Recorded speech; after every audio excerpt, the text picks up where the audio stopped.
स्वागत है आप सभी का रेशनल वर्ल्ड में। दोस्तों, आज का टॉपिक काफ़ी अच्छा है, इंटरेस्टिंग है। और आज हम इस बात पर चर्चा करने वाले हैं कि विदेशों में जो मनुवादी संतानें हैं, जो मनुवाद के पोषक तत्व हैं, वो कर क्या रहे हैं। तो अभी हाल ही में एक घटना हुई थी यूके में, जो घटना 2008 की है, जिस पर मैं पूरी विस्तृत चर्चा करूँगा।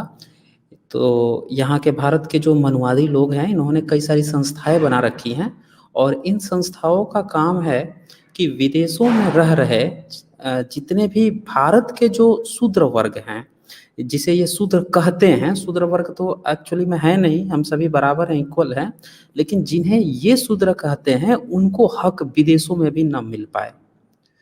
तो यहाँ पे रक्षित जी हैं, इनको मैं ऐड कर ले रहा हूँ, ताकि अगर बीच में साउंड क्रैक वगैरह हो या गड़बड़ हो तो वो मुझे बता देंगे।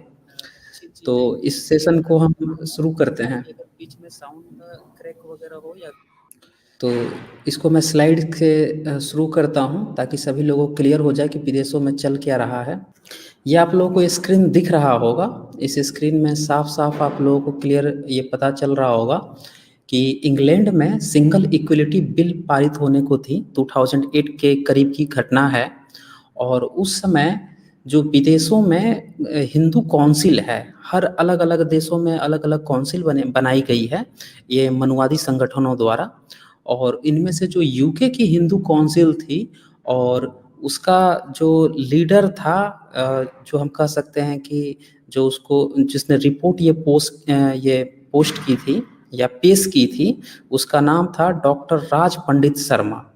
तो घटना ये हुई थी कि इंग्लैंड में सिंगल इक्वलिटी बिल पारित होने की बात चल रही थी। वहाँ के जो लोग भी वंचित वर्ग हैं, शोषित वर्ग हैं, वो लोग एक ऐसा बिल पेश करने की कोशिश कर रहे थे जिससे कि सभी वर्गों को समान अधिकार दिया जाए, और जो लोग जातिगत भेदभाव करते हैं उसको अपराध की श्रेणी में डाल दिया जाए।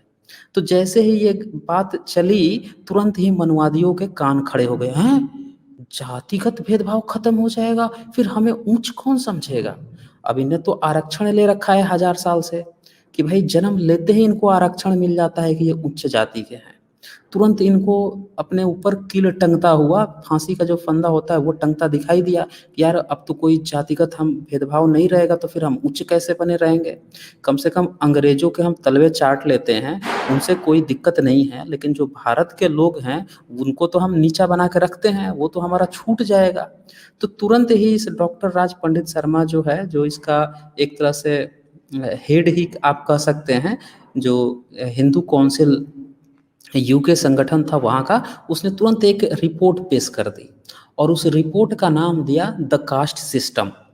इस कास्ट सिस्टम में इसने क्या किया कि पूरी तरह से ये दिखाने की कोशिश किया कि जितने भी भारत में, चाहे वो काल्पनिक चरित्र के हों या फिर वास्तविक चरित्र हों, दोनों का मिला जुला रूप दिखाने की कोशिश किया कि ये लोग जाति से नहीं बल्कि कर्म से इनकी जातियाँ बनी हुई हैं। उसने ये बताने की कोशिश की कि जैसे वाल्मीकि हो गए हैं, जैसे शिवाजी हो गए हैं, या फिर ये व्यास हो गए हैं, तुलसी हो गए हैं, और भी इसने कई सारे चरित्रों का नाम लिया, और ये दिखाने की इसने कोशिश की कि नहीं नहीं, ये लोग जाति से नहीं कर्म से इनकी जातियाँ बनी थी। तो इन सब पर मैं पूरी तरह से डिस्कस करने वाला हूँ, पूरे फैक्ट्स के साथ डिस्कस करने वाला हूँ। साथ में इसने और भी बहुत सारी बातें की, जिसने चेरी पिकिंग करके कुछ मनुस्मृति के श्लोक उठाए, कुछ महाभारत के श्लोक उठाए, और इस तरह के तरह तरह के धर्म ग्रंथों से श्लोक उठाकर उसने वहाँ के जो इंटेलेक्चुअल लोग थे उनको कन्विंस करने की कोशिश की कि नहीं नहीं, हमारे यहाँ तो जातिगत भेदभाव है ही नहीं, आप लोग गलत सोचते हो। अब देखिए ये कितना बड़ा इनका षड्यंत्र होता है मनुवादियों का, कि इनको सच्चाई स्वीकार ही नहीं है। अरे जब तुम्हारे धर्म ग्रंथ में जो बातें लिखी हुई हैं उसको तुम्हें सच स्वीकार करने में क्या दिक्कत है। और सबसे खास बात आप नोटिस करेंगे, जहाँ भी इक्वलिटी की बिल आएगी तो भारत में इतने सारे वर्ग के लोग हैं, इसमें तथाकथित जातियों के भी लोग हैं, निम्न वर्ग के लोग हैं, और उच्च वर्ग के जो कहते हैं ये लोग क्या ऊंचे हम नीचे, सभी तरह के वर्ग हैं। लेकिन कान खड़ा होता है इस एंटीनाधारी का। ये एंटीनाधारियों का ही कान क्यों खड़ा होता है कि भाई जातिगत भेदभाव हमारे यहाँ नहीं है। अरे तुम उनसे पूछो ना जिसके साथ जातिगत भेदभाव हो रहा है।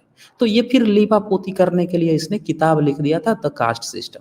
और पूरे सोशल मीडिया में आपने पिछले 10 सालों से देखा भी होगा, 10, 12, 13 सालों से, कि जो बहुत सारे यूट्यूबर्स जो आपको दिख रहे हैं या सोशल मीडिया में जितने प्रचारक हैं, वो जो दिख रहे हैं, ये लोग क्या प्रचारित करते फिर रहे हैं कि नहीं नहीं हमारे यहाँ जन्म से नहीं, कर्म से वर्ण है, कर्म से जातियां बन गई हैं, इस तरह के प्रचार सुना होगा।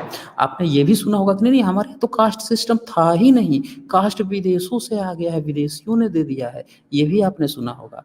इन सब का जो सोर्स ऑफ इंफॉर्मेशन था वो यही किताब थी, द कास्ट सिस्टम, जो विदेश में बैठ कर लिख रहा था डॉक्टर राज पंडित शर्मा। सरनेम याद कीजिए, शर्मा, ये लिख रहा था और बता रहा था कि हमारे यहाँ कास्ट नहीं है।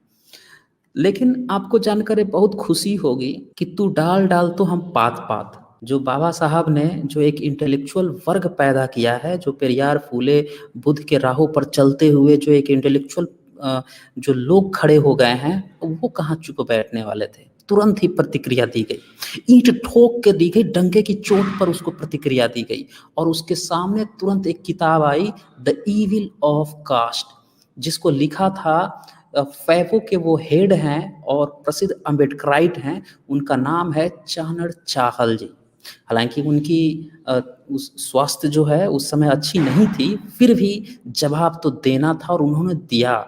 इतनी बेहतरीन किताब उन्होंने लिखी, एक एक फैक्ट को निकालकर मुंह पर दे मारा और विदेशों में दिखाया कि नहीं ये झूठ बोल रहे हैं, ये जितने भी हिंदू काउंसिल फाउंसिल बना के रखे हुए हैं ये सब के सब झूठे हैं, मक्कार लोग हैं, इनकी पूरी दुकान ही झूठ पर चल रही है। एक्चुअली दोस्तों, हमें ये जो भी तथाकथित लोग हैं इनसे हमारी कोई वैसी बैर नहीं है, बैर इस बात से उत्पन्न हो जाती है जब ये झूठ बोलते हैं। अरे जो लिखा हुआ है तुम्हारे धर्म ग्रंथ में वो तो दिखा देते ना, झूठ बोलने की क्या जरूरत थी। तो चानड़ चाहल जी जो हैं उन्होंने पूरे फैक्ट के साथ ये बातें रखी थी। आइए देखते हैं एक एक करके क्या क्या बातें वहां पे चली थी और क्या क्या उनके क्लेम थे और क्या क्या उसका समुचित उत्तर दिया गया। अच्छा, इसके साथ ही मैं ये भी बताना चाहूँगा कि भारत के जो संस्कृत के प्रकांड विद्वान हैं, भारत ही नहीं ये तो इंटरनेशनल लेवल के हैं, डॉक्टर सुरेंद्र अज्ञात, इन्होंने इसी पूरी घटना पर ये किताब भी लिखी है, भाड़ में जाए जाति जन्मना व कर्मणा। इसका मतलब ये होता है कि भैया तुम जाति जन्म से कहो या फिर तुम कर्म से कहो, लेकर बत्ती बनाकर लटका लो, तुम हमें चाहिए ही नहीं जाति। देखिए कितनी अच्छी बात है, बाबा साहब भी कह के गए थे कि जातिवाद हमें चाहिए ही नहीं, और इस पर इतनी बेहतरीन इन्होंने किताब लिख दी कि हमें जाति चाहिए ही नहीं। अरे तुम क्या कह रहे हो कि जन्म से कर्म से, हमें तो जाति कतई नहीं चाहिए। दोस्तों, इस पर मैं एक डिटेल्ड वीडियो कल साइंस जर्नी पर भी अपलोड करूंगा शाम को, उसको भी आप लोग देखिएगा। फिलहाल हम लोग इस पर आगे बढ़ते हैं। तो ये जो डॉक्टर राज पंडित शर्मा जो था, इसने जो बात अपनी लिखी थी कास्ट सिस्टम पर कि जाति जन्म आधारित नहीं है, तो मैं यहाँ पे एक एक करके जवाब दूंगा, एक एक करके इस फैक्ट्स को हम देखेंगे। तो शुरुआत हम मनुस्मृति से करते हैं, देन फिर हम महाभारत पे जाएंगे, और देन फिर हम जो महापुरुष हैं शिवाजी वगैरह, वाल्मीकि व्यास वगैरह, इन लोगों पर भी हम डिस्कशन करेंगे, तुलसीदास पर भी डिस्कशन करेंगे। तो ये जो इसने कहा है, इस पर अब सबसे सवाल तो यही खड़ा हो जाता है कि भैया तू ये बता, शर्मा तुझे सरनेम कहाँ से मिला। जो ये बता रहा है कि भाई हमारे यहाँ तो जाति जो है वो तो जन्म से होती ही नहीं है, कर्म से होती है। तो ये बता दे कि सरनेम इसको कब लगा था और इस किस खानदान में पैदा हुआ था, इसका बाप किस खानदान में पैदा हुआ था, बता दे हमें भाई। इसको शर्मा सरनेम कहाँ से मिला, इसके गोत्र वगैरह कहाँ से मिले हैं।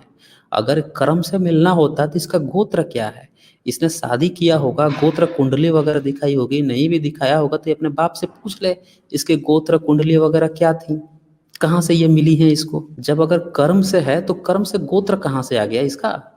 अच्छा, मनुस्मृति की बात करें अध्याय 2 में, तो वहां तो साफ साफ लिखा है कि जो बच्चा होता है उसका 10वें से 12वें दिन ही नामकरण हो जाता है, और उसमें साफ साफ लिखा है कि जब ब्राह्मण का जो बच्चा हो उसका शर्मा सरनेम लगाए, ब्राह्मण जैसा लगाए, और जो शूद्र हो उसका शूद्र जैसा दास वगैरह लगा दो, नीचा दिखाने के लिए, ताकि वो लगे कि हाँ शूद्र है, अपमानित कर दो जन्म से ही।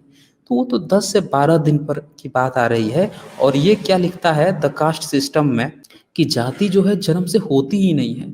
अबे जब जन्म से नहीं होती है तो 10-12 दिन में कौन सा तूने डिसाइड कर लिया था? तो ये गुल खिला रहे हैं, फर्जी-फर्जी किताबें ये लोग लिखते हैं, इंग्लिश में लिखकर। और विदेश में जितने लोग जो हैं, जो वहाँ के इंटेलेक्चुअल है या वहाँ के सांसद हैं, जो अधिकार देना चाहती है इक्वालिटी की, सभी गरीब, शोषित, वंचित जो भारत के लोग जाते हैं, उनको भी अधिकार देना चाहती है, उनको अधिकार ना मिल पाए, इसलिए ये लोग झूठ बोलते हैं। चलिए आगे देखते हैं।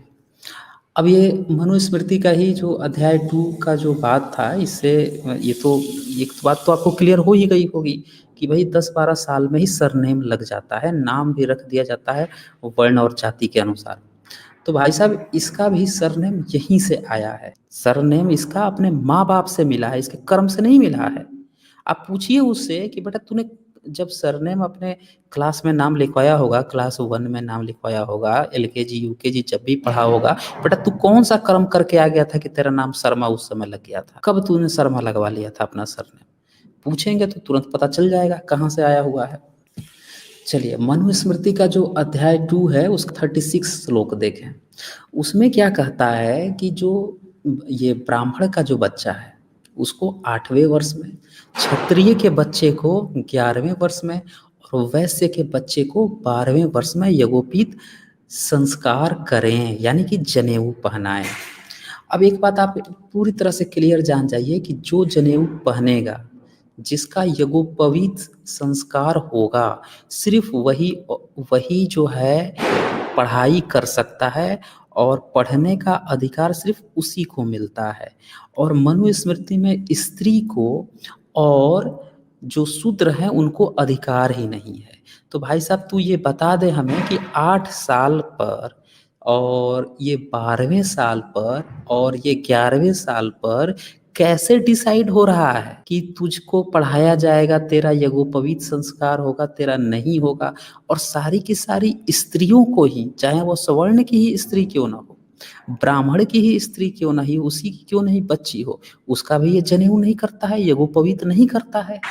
अरे तो उसने कौन सा ऐसा कर्म कर दिया है कि उसका यज्ञोपवीत नहीं करता है, तो फिर उससे तो पढ़ाई भी नहीं होनी है। ये बात जो है, ये ढपोर शंख जो था डॉक्टर राज पंडित शर्मा, ये सब नहीं लिख के दिखाया, लीपा पोती करके दिखा रहा था। चलिए आगे मैं इनको और थोड़ा सा खोलता हूँ, पूरी तरह से इनको जानना जरूरी है। ये लोग किस तरह से गुल खिलाते हैं विदेशों में, झूठ बोलते हैं वहाँ की सांसद से, वहाँ के इंटेलेक्चुअल से। अब मनुस्मृति का अध्याय 2 का ही 69 श्लोक देख लीजिए, जिसमें ये साफ साफ ये हो गया है कि जिसका यज्ञोपवीत संस्कार हो जाए वही गुरु का शिष्य बनने और उससे विद्या ग्रहण करने के योग्य होता है। अब मुझे बता दे कि कौन से जन्म पाते ही शूद्र जो है ये कौन सा कर्म कर लिया कि पूरे शूद्र प्रजाति को ही वो पढ़ने ही नहीं दिया गया? ये बताएगा ये शर्मा? नहीं बता सकता है। और ये सारी बातें नहीं बताएगा पूरी दुनिया। ये लड़कियों ने कौन सा ऐसा कर्म कर दिया बेटे, 8 साल की उम्र तक, 10 और 11 साल तक उनको पढ़ने का अधिकार ही नहीं दिया है? यानी कि सीधी सी बात है कि जन्म से ही डिसाइड हो जाता है कि क्या नाम रखा जाएगा, इनको पढ़ाने देना है कि नहीं देना है। ये पूरी व्यवस्था ही जन्म से ही होती है। आगे देखते जाएं। अच्छा ये वो तो वही पॉइंट हो गई कि यहाँ पे आप ध्यान दीजिए कि यज्ञोपवीत विधान सूत्र और लड़की के लिए है ही नहीं। तो जब है ही नहीं तो इनको पढ़ाने का अधिकार ही नहीं दिया। किस आधार पर? जन्म के ही तो आधार पर। अब ये जो है बात आती है कि लड़कियों का ये यज्ञोपवीत करते नहीं हैं, तो फिर क्या करवाते हैं लड़कियों का? भाई उसने अपनी किताब में ये भी मेंशन कर रखा है कि हमारे यहाँ तो स्त्रियां पढ़ती लिखती थी, हम उनको तो अधिकार था, ये था। अब ये देखिए जरा, ये अपनी किताब कभी खुल के दिखाएगा नहीं कि जिस मनुस्मृति से ब्राह्मणों का पूरा संस्कार चलता था उसमें साफ साफ लिखा है कि स्त्री का यज्ञोपवीत ही उसकी शादी है। वो ये कह रहा है कि जैसे ही लड़का पढ़ने जाए तो उसकी शादी करा दो, और लड़की का यज्ञोपवीत वही है कि उसकी शादी करा दो। वो देखिए इसका हिंदी अनुवाद में पढ़ देता हूँ। मनुस्मृति के अध्याय 2 का 67 लिखा है, स्त्रियों का विवाह ही उनका वैदिक संस्कार अर्थात यज्ञोपवीत धारण है। उनके द्वारा पति की सेवा करना ही उनका वेदाध्ययन है। घर गृहस्थी के काम करना ही अग्निहोत्र हवन आदि है। अब देखिए वेदाध्ययन क्या है स्त्रियों का, तो अपने पति की सेवा करना, मतलब इसको वेद पढ़ने का इसको भी अधिकार नहीं है। मतलब ब्राह्मण जो है अपनी बच्ची को वेद नहीं पढ़ाता है, अपनी स्त्री को वेद नहीं पढ़ाता है। उसके लिए वेद क्या है, अपने पति की सेवा करे। और बाकी अन्य जो वर्ण और जातियां हैं उनके तो छोड़ ही दीजिए स्त्रियों को। ये तो ब्राह्मण अपने बच्चे और बच्चियों को और स्त्रियों को नहीं पढ़ाता है। और इस ढकोर संघ क्या बोल रहा है कि हमारे यहाँ तो स्त्रियां पढ़ती लिखती थी। अब एक कूप मुंडक कहाँ पढ़ती थी वे, एक हमें पुरातात्विक वो प्रमाण, एक सबूत तो दिखा दे। कौन से गुफा में पढ़ाई करवाता था तू स्त्रियों की? और जब पढ़ाई एक करवाता था तो ये तेरा ये जो मनुस्मृति है ये क्या लिख रहा है, इस मनु को पता नहीं था?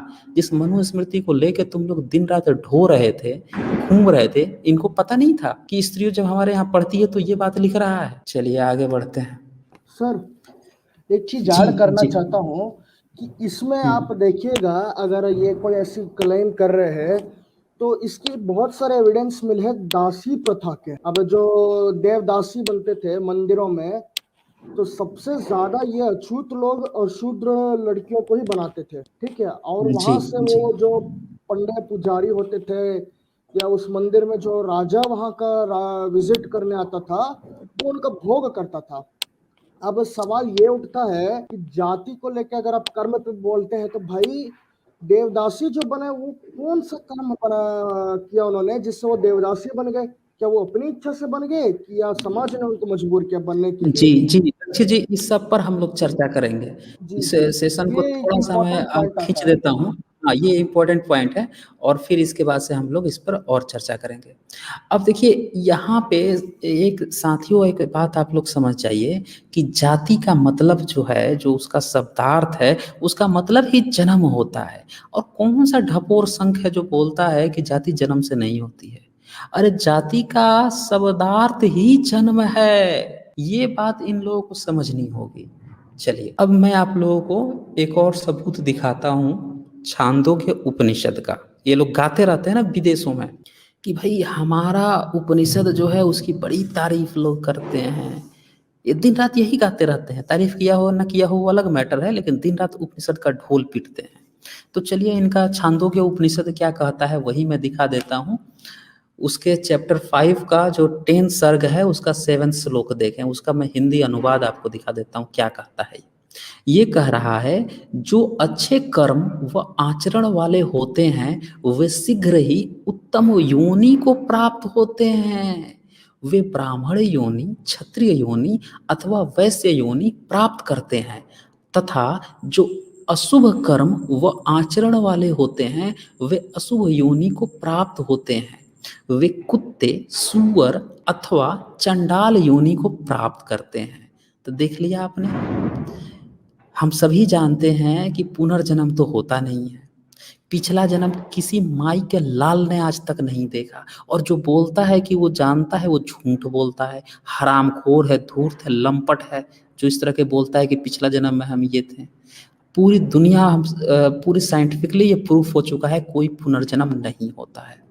तो यहाँ पे आप देख लीजिए कि जब पुनर्जन्म होता नहीं है तो सिर्फ ये जन्म हमारे पास बचता है।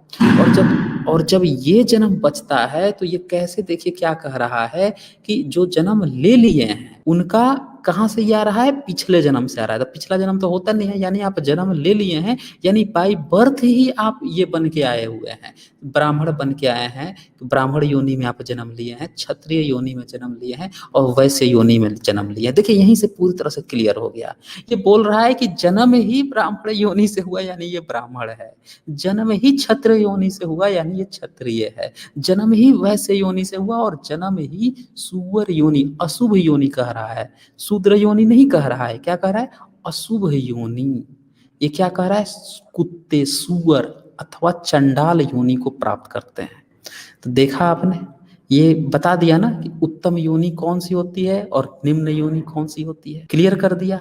योनि की ही बात कर दिया, मतलब योनि मतलब क्या, जन्म, एक बच्चे का जन्म हो रहा है, वहीं पर डिसाइड हो जा रहा है कौन उत्तम है और कौन निम्न है। ये कौन कह रहा है, उपनिषद, जिसको ये सबसे पुराना मानते हैं। अब कोई माई कला ला के बता देगा हमें ये, कि जब उपनिषद खुद कह रहा है, चीख चीख के कह रहा है, डंके की चोट पे कह रहा है कि जन्म लेते ही ये डिसाइड हो जाता है कि योनि उत्तम है या खराब है, तो फिर कौन माई का लाल कहता है कि कर्म से होता है? अरे जन्म से ही होता है, जन्म के समय योनि तक डिसाइड हो रहा है। तो ये सारी बातें जो हैं ये नहीं बताया, ये सारी बातें लोगों जो अम्बेडकराइट लोग थे, इन लोगों ने निकाल निकाल कर दिखाई है वहाँ पे, कि देखिए हिंदू काउंसिल के नाम पर ये जो ठग धूर्त मनुवादी बैठे हुए हैं, आप लोगों को बेवकूफ़ बनाते हैं। अब बहुत सारे देशों में ये बना बना के बैठे हुए हैं, सभी लोगों को वहाँ पे बेवकूफ़ बनाते हैं। जिन लोगों तक हमारी आवाज़ नहीं पहुँचती है, समझिए कि उन लोगों को ये अपना मोहरा बना लेते हैं, उनको अपने जाल में फंसा लेते हैं। जैसे भारत में ही बाकी के जो SC ST OBC लोग हैं उनको फंसा रखा है इनने। चलिए, तो यहाँ पे ये आप देख रहे हैं कि वस्तुतः यही जातिवाद है। एक और उत्तम योनियां यानी जातियां हैं, दूसरी ओर अधम जातियां। यह क्या है? क्या यह ऊंच नीच नहीं है? क्या मानवीयता अमानवीयता नहीं है? क्या यह समानता है? हायरार्किकल सिस्टम किसे कहते हैं? स्पष्ट है कि जाति जन्म पर आधारित आनुवांशिक एवं श्रेणीबद्ध अमानवीय कुव्यवस्था है। और यही कारण है कि डॉक्टर सुरेंद्र अज्ञात को ये बात लिखनी पड़ गई कि भैया हमको जाति चाहे जन्म से हो या कर्म से, जाति तो हमको चाहिए ही नहीं। तो जो भी साथी देख रहे हैं, एक चीज अपने माइंड में रख लीजिए, आज के बाद से जो को भी कह दे कि भैया जाति जन्म से नहीं कर्म से, आप एक ही जवाब दीजिए, हमें जाति चाहिए ही नहीं, भाड़ में जाए तेरा कर्म से जाति और तेरा जन्म से जाति। बस ये पॉइंट आप याद रखिए, सारा प्रॉब्लम ही सॉल्व हो जाएगा। अच्छा, इसके बाद से उस पंडित राज शर्मा ने क्या किया कि गीता का उदाहरण दिया, दिखाने लगा। गीता में एक श्लोक है, अध्याय 4 का 13 श्लोक है, उसमें क्या लिखा हुआ है, चातुवर्ण्यम मया सृष्टम गुण कर्म विभागसस, यानी कि चातुवर्ण को, चातुवर्ण मतलब ब्राह्मण क्षत्रिय वैश्य शूद्र, ये जो है भगवान ने बनाया है। और किस आधार पर बनाया है? गुण कर्म के विभागानुसार बनाया है। और ये बात कौन प्रचार करता है? इस्कॉन वाले आजकल खूब प्रचार कर रहे हैं। तो ये जितने भी ढपोरे हैं, चुन्नू मुन्नू तो आप लोगों को याद ही होगा, नहीं याद होगा तो आप लोग एक बार जाकर वीडियो 139 साइंस जर्नी पर देख लीजिएगा। अभी भी चुन्नू मुन्नू के जो भक्त हैं वो आके दिन रात उस पर गाली बकते रहते हैं, तो अगर हो सके तो जवाब भी दे दीजिएगा। खैर, तो और 142 भी मैंने बनाया है, रिप्लाई देनी पड़ी ये ढपुर संखियों को। तो ये जो चुन्नू मुन्नू है, उसका एक भाई नुन्नू भी है, वो आजकल ये प्रचारित कर रहा है कि ये जो चातुवर्ण जो है, इसको भगवान ने बनाया है गुण और कर्म के विभागानुसार। अब आइए मैं खोल के यहाँ पे दिखा देता हूँ आप लोगों को गीता का ही, कि कौन सा क्या गुण होता है या क्या कर्म होता है। देखिए, ये जो गुण की बात हो रही है, तो गुण में इन्होंने क्या बताया है कि 3 तरह के गुण होते हैं। क्या क्या गुण होते हैं? तो एक सत्व होता है जिससे कि ब्राह्मण बन गया है, एक रजोगुण होता है जिससे कि क्षत्रिय बन गया है, और एक तीसरा होता है तमोगुण, जो कि अज्ञान अंधकार मूर्खता कहते हैं, वो क्या बन गया है? वैश्य बन गया है। अब यहाँ पे एक सवाल खड़ा होता है कि जब तुम्हारे गुण ही 3 है तो वर्ण 4 कैसे हो गए हैं? अच्छा, ये जो सवाल था ना, ये इतना महत्वपूर्ण सवाल था जिसका जवाब आज तक ये ब्राह्मण दे ही नहीं पाए। एक जब क्या हुआ, 9th सेंचुरी की घटना है, यही गुणों के आधार पर बार बार 3 गुण करके एक जो शैव मार्ग का संस्थापक था शंकराचार्य, वो पहुंच गया था बौद्ध भिक्षुओं से डिबेट करने के लिए, बोला कि भाई ये 3 गुण होते हैं, इन्हीं से ये चीज बना है। अब क्या हुआ कि बौद्ध तो भाई वो तो विद्वान होते ही हैं, वो फंसा दिए उसको, पूछे कि बेटा ये बता तो फिर शूद्र किस गुण से पैदा हुआ? अब बेचारे की हालत खराब हो गई शंकराचार्य की, भाग गया वहां से, पिनपिना के भागा वहां से। ऐसा भागा कि कुछ दिन बाद तक दिखाई ही नहीं दिया। बेचारे को ऐसा लगा ना सांप सूंघ गया, उसने सारे अपने किताब पलट दिए, सारे अपने विद्वानों बाप दादाओं सबसे पूछ लिया कि ये गुण 3 होते हैं तो फिर वर्ण 4 कैसे पैदा हो गई, चौथा सूत्र कहाँ से पैदा हो रहा है? इनको पता ही नहीं चल पा रहा था कि अरे पैदा कहाँ से बताएं कि कौन से गुण से ये पैदा हो रहा है। तब क्या किया, ये अपना खुद का लीपा पोती करने के लिए एक नया फार्मूला ईजाद किया। वो भी फार्मूला मैं आप लोगों को बता देता हूँ, दिखा देता हूँ कि क्या फार्मूला ईजाद किया। हाँ, इसने जो फार्मूला ईजाद किया इसमें क्या लिखता है, ये अपना भाष्य बनाया, मतलब कमेंट्री बनाया। तो गीता की जो कमेंट्री बनाया इसी का अध्याय 4 का जो 13 श्लोक था, इस पर शंकर भाष्य, और किसी के भाष्य में नहीं मिलेगा, सिर्फ इसी के भाष्य में मिलेगा। और वो गीता में नहीं लिखा हुआ है, इस खुद से लिखा हुआ है, खुद से एक नया लिपापोती करके लिखा। क्या लिखता है, खैर ये भी नहीं लिखा था, 13-14 सेंचुरी में जो माधवाचार्य था उसने लिखा है इसके नाम पर। तो देखिए क्या लिखता है, कहता है ये कि सत्व से तो ब्राह्मण पैदा हो गया, और बाकी के जो रज और तो तम थे इनका क्या किया इसने, परमुटेशन कॉम्बिनेशन कर दिया, तीनों को 2-2 पार्ट में डिवाइड मार दिया ताकि चौथे तक पहुंचा दे। तो अब क्या कहता है कि प्रधान रज गौण सत्व तथा प्रधान रज से क्षत्रिय, गौण तम प्रधान रज से वैश्य, गौण रज प्रधान तम से शूद्र उत्पन्न हुआ। अब ये जो है इसकी पूरी तरह से कपोल कल्पना थी, ये सही बिल्कुल भी नहीं था। इस पर जो आज भी जितने भी विद्वान हैं, जो संस्कृत के प्रकांड विद्वान हैं, सबने इसको बाइकआउट कर दिया है, सभी ने इस चीज को नकार दिया है। और ये जो है आप देख सकते हैं, ये डॉक्टर सुरेंद्र अज्ञात जो हैं 21 सेंचुरी के, जो आज की डेट में सबसे संस्कृत के प्रकांड विद्वान हैं, इन्होंने इस बात को नकार दिया है। इन्होंने क्या कहा कि शंकर ने यह फॉर्मूला गीता में कहीं इस दूसरी अखरने वाली बात पर लिपापोती के लिए गढ़ा है, अतः गुणों के आधार पर चातुवर्ण की बात एकदम बेकार है, किसी ने एक्सेप्ट नहीं किया। ये खुद लिपापोती करके लिख दिया था, गीता में ऐसा लिखा ही हुआ नहीं है, गीता का भाष्य कर रहा है। तो ये आप देखते हैं कि यहाँ पे एक बहुत बड़ा सवाल है, एक होल है जिसका जवाब आज तक किसी ने नहीं दिया। अब यहाँ पे आप एक बात करेंगे, जैसे गुण की तो बात हो गई, अब कर्म की बात आती है कि भाई कर्म क्या है। तो भाई साहब यहाँ पे दोनों पॉइंट आपको ध्यान देना होगा, गुण और कर्म। अगर गुण से कोई ब्राह्मण बनता, गुण से अगर कोई क्षत्रिय बन जाता, गुण से वैश्य बन जाता, तो आप ये बताइए कृष्ण जो था वो तो गीता का सबसे बड़ा प्रवचन करता था, गीता का इन्वेंट ही उसने किया।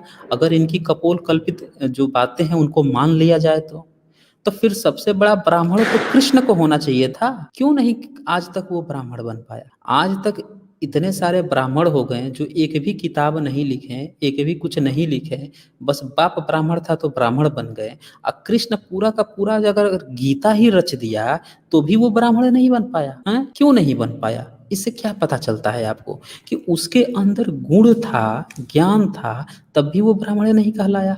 अच्छा, वो कैसे ब्राह्मण बन गया? रावण कैसे ब्राह्मण बन गया था? रावण भी तो अहंकारी था, राक्षसी अगर कहते हो कि राक्षस प्रवृत्ति का था, अगर दुष्ट था, ये था वो था, फिर भी वो ब्राह्मण कहलाया है। तो कृष्ण जब इतना बड़ा अच्छा, रावण जो है किसी चीज का इन्वेंट नहीं किया, किसी ज्ञान का। वो लोग कहते हैं कि इसका ज्ञाता था, उसका ज्ञाता था, अरे ज्ञाता ना था, ये तो पूरा गीता का प्रवचन करता निकल गया, पूरा गीता इन्वेंट करता है, फिर ये ब्राह्मण क्यों नहीं कहलाया? तो इससे साफ साफ पता चल रहा है कि महाभारत ही चीख चीख के कह रहा है, अबे गुरु घंटालो, अबे गधो मूर्खो ब्राह्मणों, ये जो है जन्म से ही ब्राह्मण डिसाइड होता है, जन्म से ही जाति डिसाइड होती है, कर्म वरम से नहीं होती है, गुण से नहीं होती है। अच्छा, गुण की तो बात हो गई, आइए कर्म भी आपको दिखाई देता हूँ। कर्म का मतलब क्या होता है? ये क्या बताते हैं कि कर्म से लोग ये कर्म करने लगे इसीलिए ये उनकी जाति बन गई, ऐसे इस तरह का भी प्रचार किए हैं ये नुन्नू टाइप के लोग, इस्कॉन वाले नुन्नू। तो यहाँ पे आप ध्यान देखिए कि भाई कृष्ण को देख लीजिए, पूरे महाभारत युद्ध तो उसने लड़ा नहीं, उल्टे महाभारत में प्रवचन और दे डाला। आप ध्यान दीजिए कि महाभारत में लड़ाई नहीं किया, उल्टे प्रवचन दे दिया। क्या कहलाता वो? ब्राह्मण हो जाना चाहिए था उसको, कहलाया आज तक ब्राह्मण नहीं। अरे तो जब क्या किया उसने, वो जो है लड़ाई भी नहीं कर रहा है, प्रवचन भी दे रहा है ज्ञान का, गीता का, और फिर भी ब्राह्मण नहीं कहला रहा है। अच्छा, परशुराम क्या है? परशुराम का कर्म क्या है? अब फिर भी वो ब्राह्मण कहला रहा है ना? धूर्तता इन लोगों की। तो ये जो पंडित राज शर्मा पंडित जो था, ये धूर्त व्यक्ति इस तरह की बातों को नहीं दिखाया कि भाई हमारे यहाँ जो है ना जाति से ही डिसाइड हो जाता है, कर्म वो कुछ भी करें। अच्छा, अश्वत्थामा और द्रोणाचार्य क्या थे, क्या कहलाए? पूरा लड़ाई तो वो लड़े हैं, फिर भी वो आज तक ब्राह्मण ही कहलाते हैं। तो क्यों ब्राह्मण कहलाते हैं, क्यों नहीं वो क्षत्रिय कहलाए हैं? इससे साफ साफ पता चलता है कि जन्म से ही जो वर्ण और जाति डिसाइड होती थी। अच्छा, उसका भी ले लीजिए, कर्ण का, एकलव्य का भी ले लीजिए, ये दोनों भी महान धुरंधर थे, फिर भी द्रौपदी इंकार कर दी, कर्ण से शादी नहीं करेंगे, सूत पुत्र है, शूद्र है। उसको राजा वो अधिकार नहीं दिया जा रहा था सूत पुत्र के। ये परशुराम जो है उसको कह रहा है कि अच्छा तू क्षत्रिय है और ये है, मैं उनको शिक्षा ही नहीं देता हूँ। तो क्यों फिर भी वो नीच कहला रहे हैं? एकलव्य जो है इतना भयंकर धनुधर है, फिर भी आज तक वो आदिवासी और जनजाति ही कहला रहा है। क्यों कहला रहा है? क्योंकि जन्म से ही वो जन्म से ही वर्ण और जाति डिसाइड होती है। जब इतना भयंकर एकलव्य धनुधर बन चुका था, इतना महान अर्जुन से भी बड़ा धनुधर बन चुका था, तो उस समय तो वो क्षत्रिय हो जाना चाहिए था। फिर द्रोणाचार्य जो है उसका अंगूठा काहे कटवा लिया, किस आधार पर कटवाया? एक क्षत्रिय का अंगूठा क्यों कटवाया? अगर कर्म के आधार पर एकलव्य जब इतना महान धनुधर बन गया था तो वो तो क्षत्रिय हो गया था उस समय, फिर उसका अंगूठा क्यों कटवाया? इसका कारण ये था क्योंकि ये उसको वहां उस समय और सब के सब उसको जनजाति आदिवासी ही मानते थे, नीच कुल से उत्पन्न हुआ व्यक्ति मानते थे। तो उस समय की कहानी, भले ही ये काल्पनिक हो, काल्पनिकता में ही मैं बात कर रहा हूँ, लेकिन इनका ध्यान देखिए, इनका गेम तो देखिए कि काल्पनिकता में भी इन्होंने ये डिसाइड कर रखा है कि जन्म से ही लोग नीच होते हैं, जन्म से ही ऊंच होते हैं। और इनके जो आज वंशज हैं, जो धूर्त मकार लंपट लोग हैं, ये प्रचारित क्या कर रहे हैं कि कर्म से जाति हो रही है। धूर्तता इनकी देख लीजिए। अब ये जो है आपका छांदोग्य उपनिषद, ये क्या कह रहा है?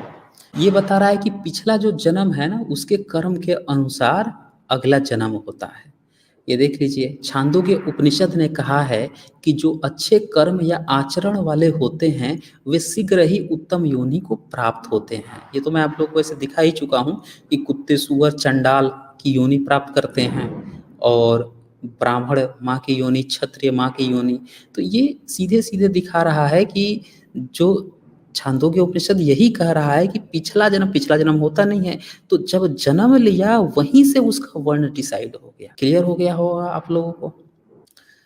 अब आती है यहाँ पे बात कि चलो ठीक है, तुम जो जन्म और कर्म की बातें करते हो, लेकिन इतनी भी लीपापोती क्या कि तुम्हारे जो लेखक हैं, जिनकी किताबें तुम हर घर घर में पुजवा रहे हो, आज आप देखेंगे तो तुलसी का रामचरितमानस से घर घर में पुजवाया जा रहा है, विद्वान बताया जा रहा है? और वो क्या आपने किताब में लिखा है इसके बारे में क्यों नहीं तुम खुल के बता दिए हैं? तुमने ये कहा कि भाई तुलसीदास ये थे वो थे, उनकी एक बार किताब खोल के दिखा देते ना, वहां पे बता देते कि इसने क्यों विश्वपवन किया है, किस तरह से इसने बाकी के जातियों को गाली दिया है। मैं आप लोगों को दिखाता हूँ क्या क्या लिखता है। तुलसीदास लिख रहा है, जो उत्तरकांड है उसका 99 ख देखेंगे आप रामचरितमानस का, तो उसके जितने भी समकालीन जो भक्त लोग थे, जो संत लोग थे, जो शूद्र जाति में जन्मे थे, उनके बारे में ये लिखता है कि शूद्र ब्राह्मणों से विवाद करते हैं। अबे कब विवाद करते हैं? और कहते हैं कि क्या हम तुमसे कुछ कम हैं? जो ब्रह्म को जानता है वही श्रेष्ठ ब्राह्मण होता है। ऐसा कहकर वे ब्राह्मणों को डांट कर उन्हें आंख दिखाते हैं। देखा आपने? ये हरामखोर जो है तुलसीदास 17वीं सेंचुरी में ये बात कह रहा है, रिजर्वेशन ले रहा है मनुवाद का कि अबे हम तो ब्राह्मण है तो हमको रिजर्वेशन चाहिए कि हम ऊंचा है। कह रहा है कि शूद्र तो ब्राह्मण से विवाद करते हैं, कहते हैं कि भाई जो ब्रह्म को जान गया वही ब्राह्मण हो गया है, तो हम तुमको ब्राह्मण ही नहीं मानते हैं। और कहता है कि आंख दिखाते हैं ब्राह्मणों को। अब बताइए कि जो इतनी सही बात है उसको भी ये इस तरह से दिखा रहा है कि शूद्र अब गलत हो गए हैं।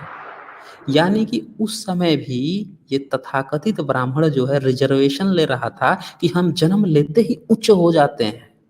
आप समझ जाइए कि आज की डेट में ये जितने धूर्त हैं वो भी रिजर्वेशन लेने के लिए ही इतने कुकर्म कर रहे हैं। कि जन्म से नहीं कर्म से, ये जो भी बात कह रहा होगा आपके सामने समझिए वो मनुवादी रिजर्वेशन लेने के चक्कर में है। आरक्षण का असली आरक्षण खोर वही है, लेना चाहता है कि हम जन्म ले लिए हैं तो हमको आरक्षण मिल गया है कि हम ऊंचा हो गए हैं, ये आरक्षण लेने के लिए ये सारी वाहियात कर्म करता है। अच्छा, और देखिए इसका तुलसिया का और ये क्या क्या कहता है। ये लिखता है कि तेली, कुम्हार, चंडाल, भील, कोल, कलवार आदि जो नीचे के वर्ण हैं, सुना आपने क्या कह रहा है, ये लोग नीचे के वर्ण हैं, वे पत्नी के मरने पर या घर की संपत्ति के नष्ट हो जाने पर सिर मुड़ाकर साधु संत बन जाते हैं। सुना आपने क्या क्या इसने अभी विश्वमन किया। कह रहा है कि तेली, कुम्हार, चंडाल, भील, कोल, कलवार, मतलब इसको कितनी रिजर्वेशन की इसको कितनी चिंता है कि हम ब्राह्मण के घर में जन्म लिए हैं तो हम ही ब्राह्मण कहलाएंगे। ये सब जो हैं तेली के यहाँ जन्म ले लिया कोई, कुम्हार के, चंडाल, भील, इनके यहाँ कोई भी जन्म ले लिया तो ये क्यों पढ़े लिख के क्यों वो साधु संत बन रहा है। अरे साधु संत तो सिर्फ ब्राह्मण को बनना चाहिए। मतलब तुलसिया खुद मान रहा है इस बात को कि भाई जन्म से ही ब्राह्मण होता है। ये किताब जो है घर घर में पुजवा रहे हैं, चले जाइए आप जाकर देख लीजिए, पूरे हर जगह साफ साफ पता चल रहा है कि इसके लेखक तक जो है 17वीं सेंचुरी तक ये बात खींच खींच के कहते थे कि जन्म से ही ब्राह्मण होता है, तुम लोगों को अधिकार ही नहीं है। और ये पंडित राज शर्मा जी 21वीं सदी में चला है बताने, विदेश यूके में हिंदू काउंसिल बना के ठेकेदार बना घूम रहा है कि नहीं ये जन्म से नहीं कर्म से ब्राह्मण होते हैं। अच्छा, इसका और थोड़ा सा देख लीजिए तुलसीदास का ये क्या आगे लिखता है। वे अपने को ब्राह्मणों से पुजवाते हैं और नीच शूद्र होने के बावजूद ब्राह्मणों जैसा साधु संत बनने के कारण वे अपने ही हाथों दोनों लोक, इहलोक और परलोक नष्ट करते हैं। सुना आपने इसको कितना तकलीफ हो रहा है। इसकी तकलीफ देखिए तुलसीदास की कि ये क्या कह रहा है कि भाई जो नीच है, जो नीच कुल में पैदा हुआ है, जो अछूत है या जो भी पिछड़े वर्ग से है, ये सब क्यों ब्राह्मण से अपने को पुजवा रहे हैं। ये लोग तो अपना लोक, ये लोग परलोक सब गंवा रहे हैं ऐसा करके। इन लोग तो नीचे ही बन के रहना चाहिए, ये कहना चाह रहा है। ऊंचे बनने का तो रिजर्वेशन सिर्फ मेरा है। अब आप समझ गए होंगे कि किस क्यों जो आरक्षण का विरोध करते हैं आजकल, ये कौन लोग हैं। ये वही लोग हैं तुलसिया के चेला, जिनकी आज भी जलती है। कितने साल से हम रिजर्वेशन लिए थे ऊंचे बनने का, और आज इस रिजर्वेशन में से कैसे बाबा साहब ने खींच के बाकी लोगों को भी दे दिया कि बेटा तुम लोग भी थोड़ा थोड़ा ये टंकी में टूटी लगा लो, तुम लोग भी थोड़ा ऊंचे बन जाओ। यही इन लोगों की तकलीफ है असली, यही तकलीफ ही तुलसीदास की है। आगे देखिए क्या लिखता है। शूद्र नाना प्रकार के जप तप और व्रत करते हैं तथा ऊंचे आसन पर बैठकर पुराणों की कथाएं सुनाते हैं। देखा आपने कितनी तकलीफ है इसको कि भाई शूद्र जो है इनको जप तप व्रत करना ही नहीं है, इनको पुराण वुराण भी कथा नहीं सुनना है, बस जो करना है वो ब्राह्मणों को ही करना है। ये एक्चुअल इसका तकलीफ था। अब आगे थोड़ा सा और आप मैं दिखा देता हूँ इसकी तकलीफ क्यों थी।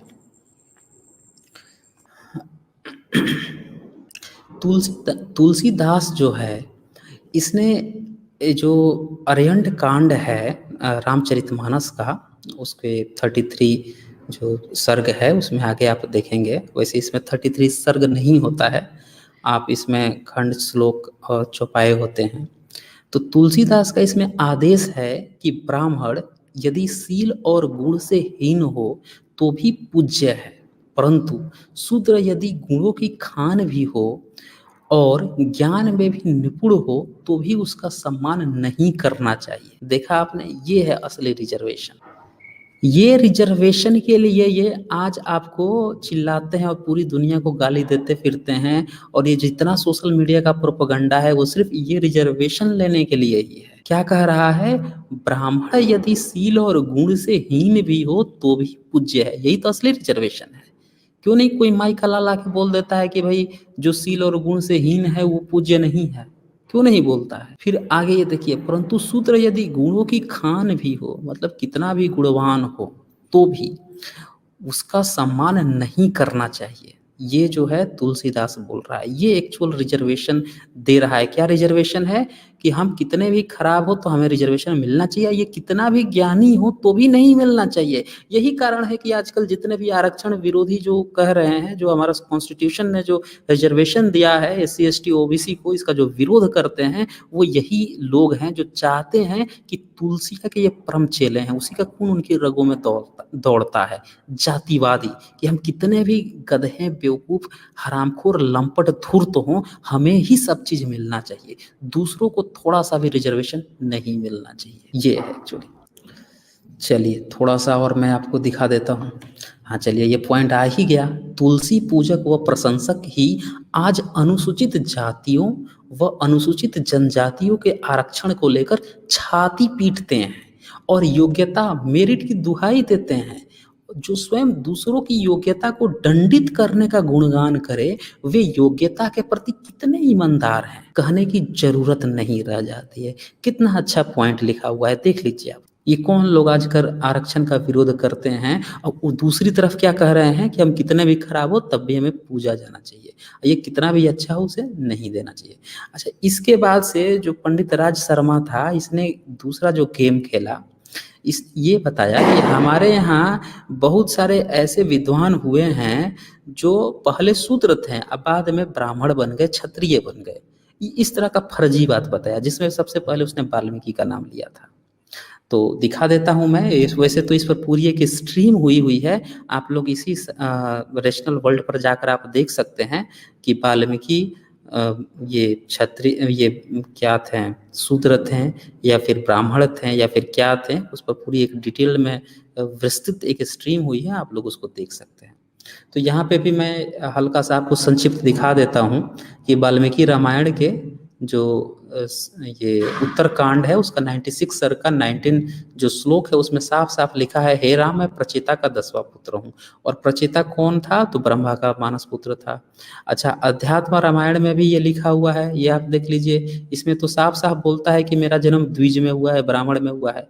इसका हिंदी अनुवाद है, मैं प्राचीन काल में भीलों के साथ रहता हुआ उन्हीं के साथ बढ़ा, मैं काम भी उनके जैसा ही करता था, चाहे मेरा जन्म द्विजों मतलब ब्राह्मणों में हुआ था।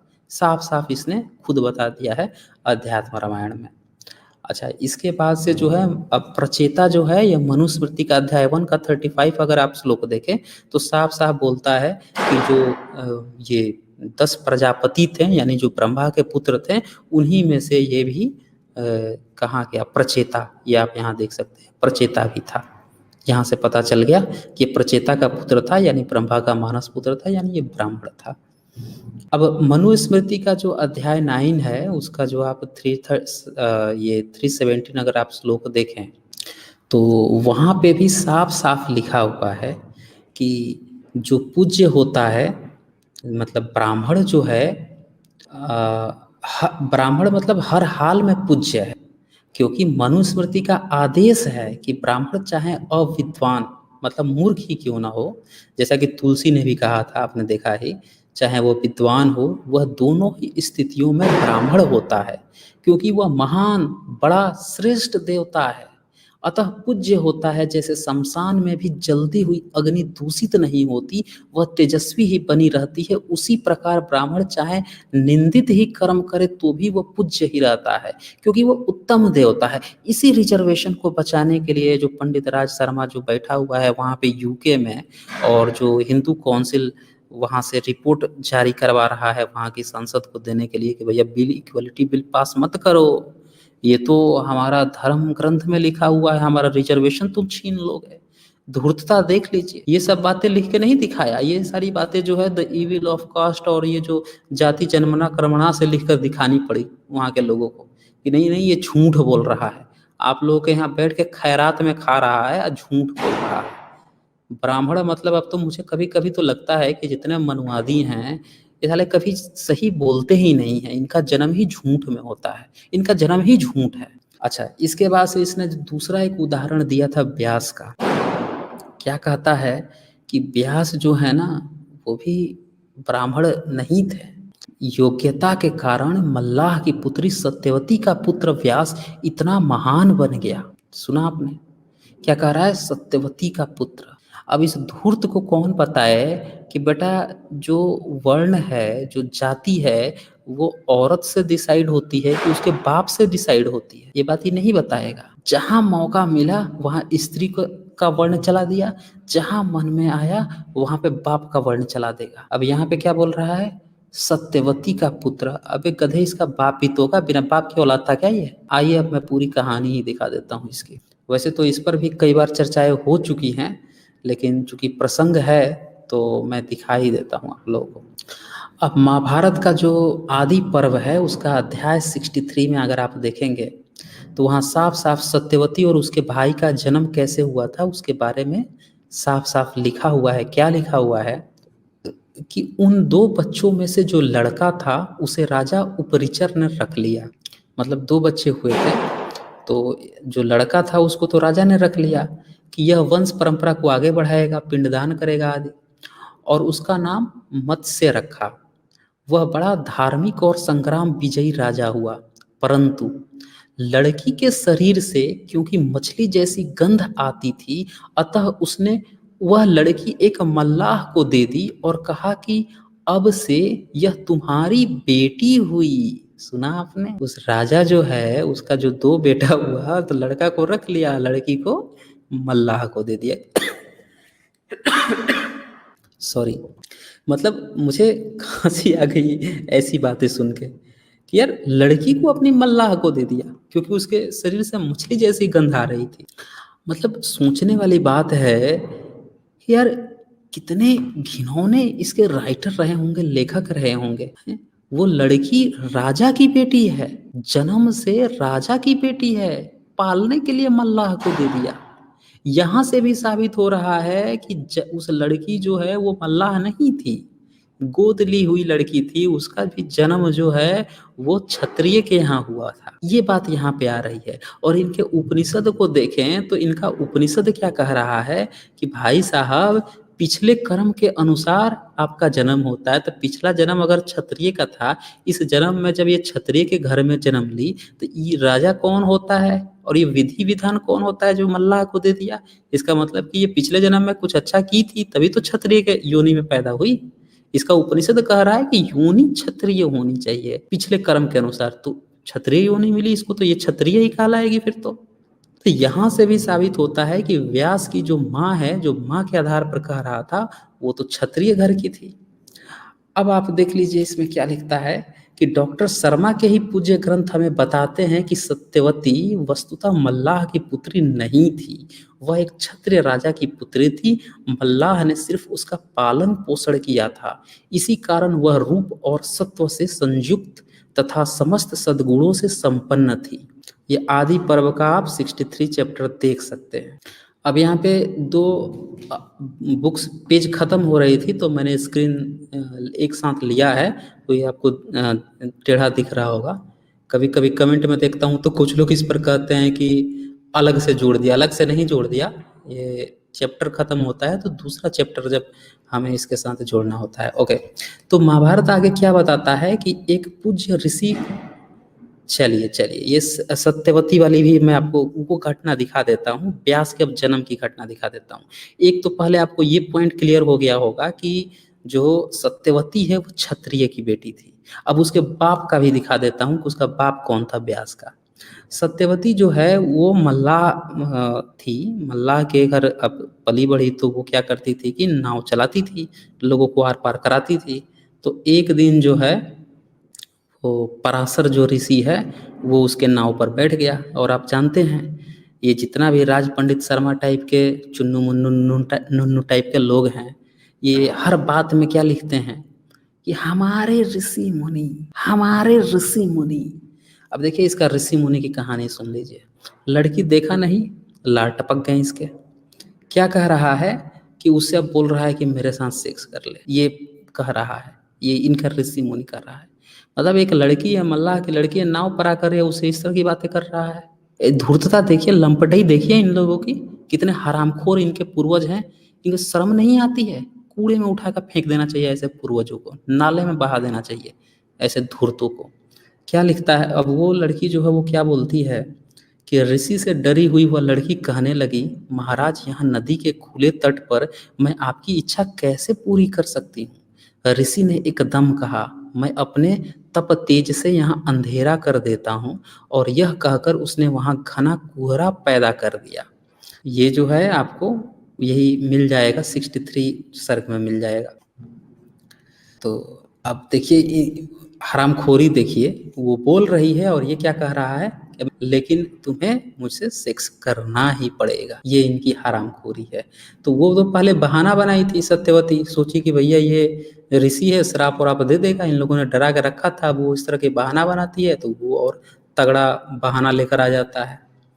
अब इसके बाद से क्या होता है, हाँ ये देखिए, साप व प्रकोप से सहमी हुई वह बेचारी लड़की जिसे उसे उसके राजा बाप ने मल्लाह को देकर अपना पिंड छुड़ा लिया था, अब नाव चलाकर पेट की आग बुझाती थी। ऋषि महाराज सविनय कहने लगी। क्या कहती है ये सुन लीजिए। महाभारत के आदि पर्व का 63 सर्ग में मिल जाएगा। हे महर्षि जी, आपको मालूम होना चाहिए कि मैं कुंवारी कन्या हूँ और अपने पिता के अधीन रहती हूँ, न कि वैश्या हूँ कि तुम्हारे साथ ऐसे ही संभोग करने लगूं।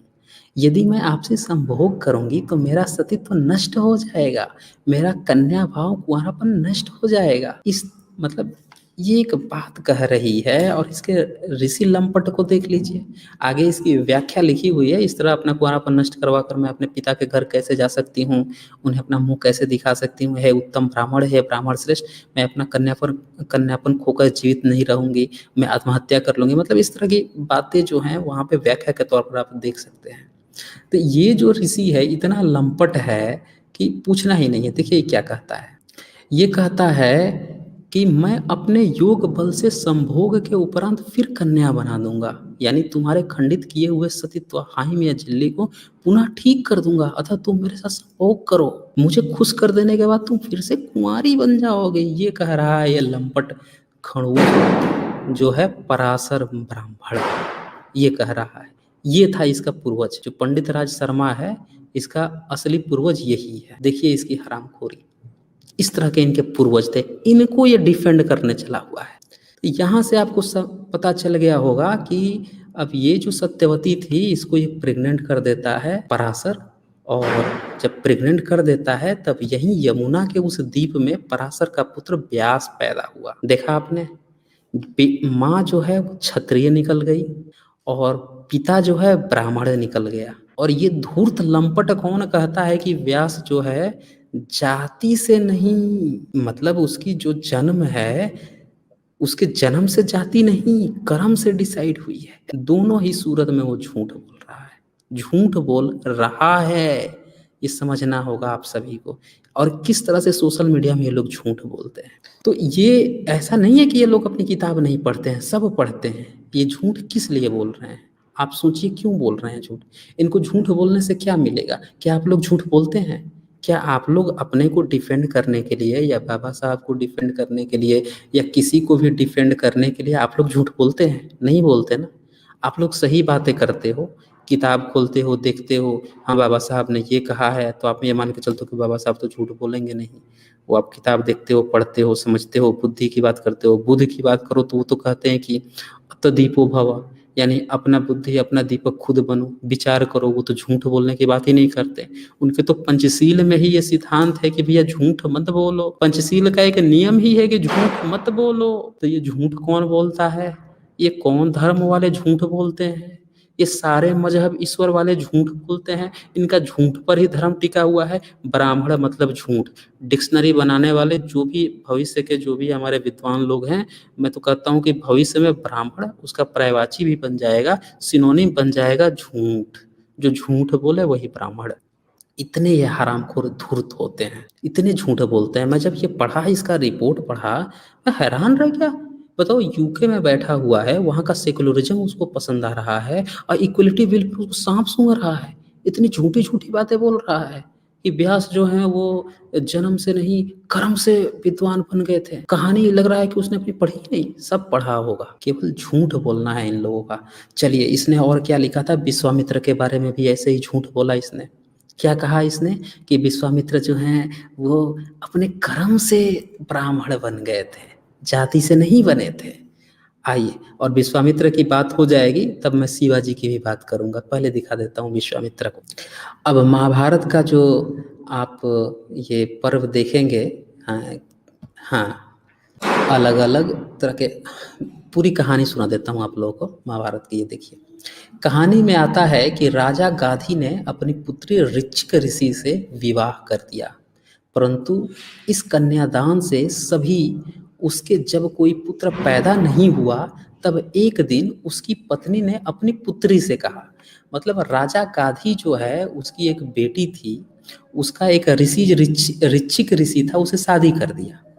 अब क्या हुआ ना कि बेटा नहीं हुआ दोनों का, मतलब इस राजा का भी और इसकी बेटी का भी।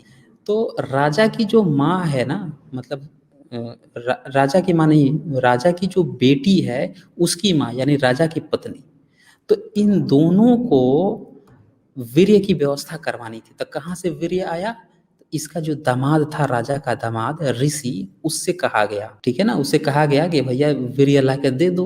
पहले तो मिठाई तरह चलता था, वीर्य ले लो, लेमचूस की तरह ले लो, तुरंत बच्चा पैदा हो जाएगा। पता नहीं कौन सी व्यवस्था थी, हमको तो समझ में ही नहीं आ रहा है कि व्यवस्था करने के लिए कहा, वो व्यवस्था भी कर दिया। अब सुनिए, हाँ, ऐसी व्यवस्था करवाओ कि तुम्हारे भी पुत्र पैदा हो जाए तथा मेरे भी। उसने अपने पति से जब ऐसा करने के लिए कहा, मतलब ऋषि से, तो दोनों के लिए अलग अलग तरह के वीर्य की व्यवस्था कर दी। भैया किस फॉर्म में तूने व्यवस्था की, हमें भी तो बता देता, या अपने इस राज पंडित शर्मा को बता देता। इसको तो साबित करना चाहिए था वहीं यूके में कि भैया किस तरह से वीर्य लेके आता था, वो कौन से उस समय उसने बना लिए थे उसको प्रिजर्व करने के, और कैसे लाके इंजेक्ट किया था, बता देता थोड़ा सा। तो ये क्या कहता है कि सास के लिए क्षत्रिय वीर्य और अपनी पत्नी के लिए ब्रह्मवीर्य की व्यवस्था की। सुना आपने? सास के लिए जो दामाद था ऋषि, उसके लिए क्षत्रिय वीर्य और अपनी पत्नी के लिए ब्रह्मवीर्य, दोनों के लिए व्यवस्था कर दिया कि हम ब्राह्मण है तो हम ब्राह्मण का वीर्य लेके आया। और बोला कि तुम्हारी माँ जो है, मतलब उसकी सासू माँ जो है क्षत्रिय है, तो उसको क्षत्रिय का वीर्य लाया। कैसे लेकर आया? खुद नपुंसक रहा होगा तभी तो दूसरे का वीर्य ला रहा है अपनी पत्नी के लिए। चलिए आगे देखते हैं। परंतु माँ बेटी ने यह वीर्य आपस में बदल लिया। देख लीजिए, माँ बेटी जो है वीर्य आपस में बदल ली। भैया कितने देर तक वीर्य जिंदा था और कैसे तुम लोग उसको बदला बदली कर रहे थे, ये तो हमें समझ में नहीं आ रहा। चलिए, माँ ने बेटी के लिए निश्चित ब्रह्म वीर्य ले लिया। अच्छा, जब ऋषि को पता चला तो उसने कहा कि अब तुम्हारी माँ एक ब्राह्मण को जन्म देगी, मतलब अदला बदली कर ली है। तब उसकी माँ जो है ब्राह्मण बच्चे को जन्म दी, और यही जो बच्चा जो जन्म हुआ ना इसकी माँ से, यही विश्वामित्र था। यानी कि विश्वामित्र का बाप जो था, मतलब जहाँ से वीर्य आया था, वो ब्राह्मण था। जन्म से ही विश्वामित्र का बाप ब्राह्मण था। ये महाभारत खुद कह रहा है, ठोक के कह रहा है। जिसको नहीं पता है जाके पढ़ लो महाभारत। फर्जी की नौटंकी न फैलाएं कि विश्वामित्र जो है क्षत्रिय था, कर्म से ब्राह्मण बन गया। अरे उसका जन्म ही हुआ था ब्राह्मण के वीर्य से, जन्म से ही वो ब्राह्मण था। अब इसमें जो है आप देखेंगे, ये अनुशासन पर्व है, इसमें क्या लिखता है, हे राजेंद्र, तब ऋषि की कृपा से गाधी की पत्नी ने विश्वामित्र नाम के ब्रह्मवादी ब्राह्मण ऋषि को जन्म दिया। देखा आपने, ब्राह्मण का बच्चा था। महाभारत खुद कह रहा है विश्वामित्र को, और ये पता नहीं कौन सा ढपोर संघ है जो बता रहा है कि नहीं नहीं वो ब्राह्मण का नहीं बच्चा था। अरे पलाए पोसाए कहीं पे, ये देखो ना जन्म से, ये तो तुम्हारे उपनिषद भी कहते हैं कि जन्म देखनी पड़ेगी कहाँ से जन्म हुआ है। तो यहाँ से आप साफ साफ पता चल रहा है कि ये जो है विश्वामित्र भी जन्म से ही ब्राह्मण था, कोई कर्म फर्म से नहीं बना था। अब आते हैं शिवाजी पर। शिवाजी की चर्चा करनी जरूरी है, क्योंकि शिवाजी को आजकल भारत के कुछ तथाकथित जो वर्ग है, उन्होंने इनको अपना हिंदुत्ववादी एजेंडे में शामिल कर रखा है। इनको अपना हिंदू वो बना रखा है, राष्ट्रवादी, और पता नहीं क्या क्या स्वराज चीज़ें बना रखी है। तो थोड़ा सा देख लेते हैं कि भैया शिवाजी जो हैं कर्म से बने थे या जन्म से क्या थे। देखिए, यदि किसी गैर क्षत्रिय ने अपने योग्यता से राज्य स्थापित किया हो, जैसे कि ये शूद्र शिवाजी जो थे, ये गैर क्षत्रिय थे, ये कभी वो नहीं थे, मतलब जन्म से क्षत्रिय नहीं थे, उसकी मैं अभी चर्चा आगे कर दूंगा। तो इसके बारे में मनुस्मृति क्या कहता है, बहुत भयंकर निंदा किया हुआ है। ये लिखता है कि 10 कसाई जो होते हैं ना, उनके बराबर होता है तेली। तेली तो आप समझते हैं, जो सरसों तेल या किसी भी तरह के तेल का जो व्यापार करते हैं, जो तेल पिसाई या तेल पेरने का काम करते हैं, उनको तेली कहा जाता है, व्यवसाय है इनका। 10 तेलियों के बराबर है कलवार, मतलब जो शराब बेचता है, मद्य बेचता है, उसको ये क्या कह रहे हैं कि 10 तेली के, मतलब 10 कसाई के बराबर है तेली और 10 तेली के बराबर है कलवार। मतलब इनका देख लीजिए, कसाई को खराब मानते हैं और 10 कसाई के बराबर खराब मान रहे हैं एक तेली को। और ये गुप्ता लोग और ये जो तेली और जो ये बनिया भाई लोग जो आजकल हिंदुत्व का झंडा लेके एजेंडा बन के घूम रहे हैं, थोड़ा सा देख लीजिएगा, मनुस्मृति पढ़ लीजिएगा और थोड़ा आप लोग पढ़ा दीजिएगा इन लोगों को, जो लोग नहीं पढ़े हैं और कूद रहे हैं कि हम वो बन गए हैं, ब्राह्मण के पूत बन गए हैं, नियोग पूत बन गए हैं, वीर्य लेके पता नहीं कौन से वीर्य लेके पूत पैदा हो गए हैं, थोड़ा इनको दिखा दीजिएगा। अब क्या कह रहा है कि 10 तेलियों के बराबर है कलवार, देखा आपने, और 10 कलवार के बराबर है वेशजीवी, यानी वैश्या का नौकर या वेश बदलकर जीविका चलाने वाला बहरूपिया, और 10 वेशजीवियों के बराबर गैर क्षत्रिय राजा। सुना आपने, काउंट कर लीजिए कितना गिरा हुआ इन्होंने कहा है कि जो गैर क्षत्रिय है अगर वो राजा बन रहा है वो कितना नीचा है। शुरुआत करते हैं कसाई से, तेली पर जाते हैं, कलवार पे पहुंचते हैं, वेशजीवी पे पहुंचते हैं और 10 वेशजीवी के बराबर बता रहा है। ये शिवाजी की बात हो रही है, शिवाजी क्षत्रिय राजा नहीं थे, उनके लिए ये बात कही गई है। मनुस्मृति ये डील कर रहा है, देख लीजिए आप लोग। और जो लोग आजकल हिंदुत्व का एजेंडा मराठा बने हुए शिवाजी के नाक कटवा रहे हैं, देख लीजिए, थोड़ा ध्यान से पढ़ लीजिए। अच्छा, शिवाजी में क्या दिक्कत हुई थी कि शिवाजी ने क्या किया था कि ब्राह्मणवादी वो उनसे वोट तो उस समय होता नहीं था, लेकिन ये करते क्या थे ब्राह्मण कि जितनी खबर होती थी ना वो सारा का सारा खबर जाकर मुगलों को दे देते थे। मतलब एक नंबर के चाटने वाले थे, चाटुकार लोग थे। तो शिवाजी सोचते थे कि अगर मैं इन सब से, इन सबको मिला लूँ अपने में, इन सब से बात कर लूँ, इनसे अपना समर्थन ले लूँ, तो कम से कम हमारे राज्य की खबर जो है गद्दारी तो नहीं करेंगे। ले जाकर ये जो है अपनी बहू बेटी मुगलों को दे आते हैं सोने के लिए और उनके हरम में पहुंचवा देते हैं।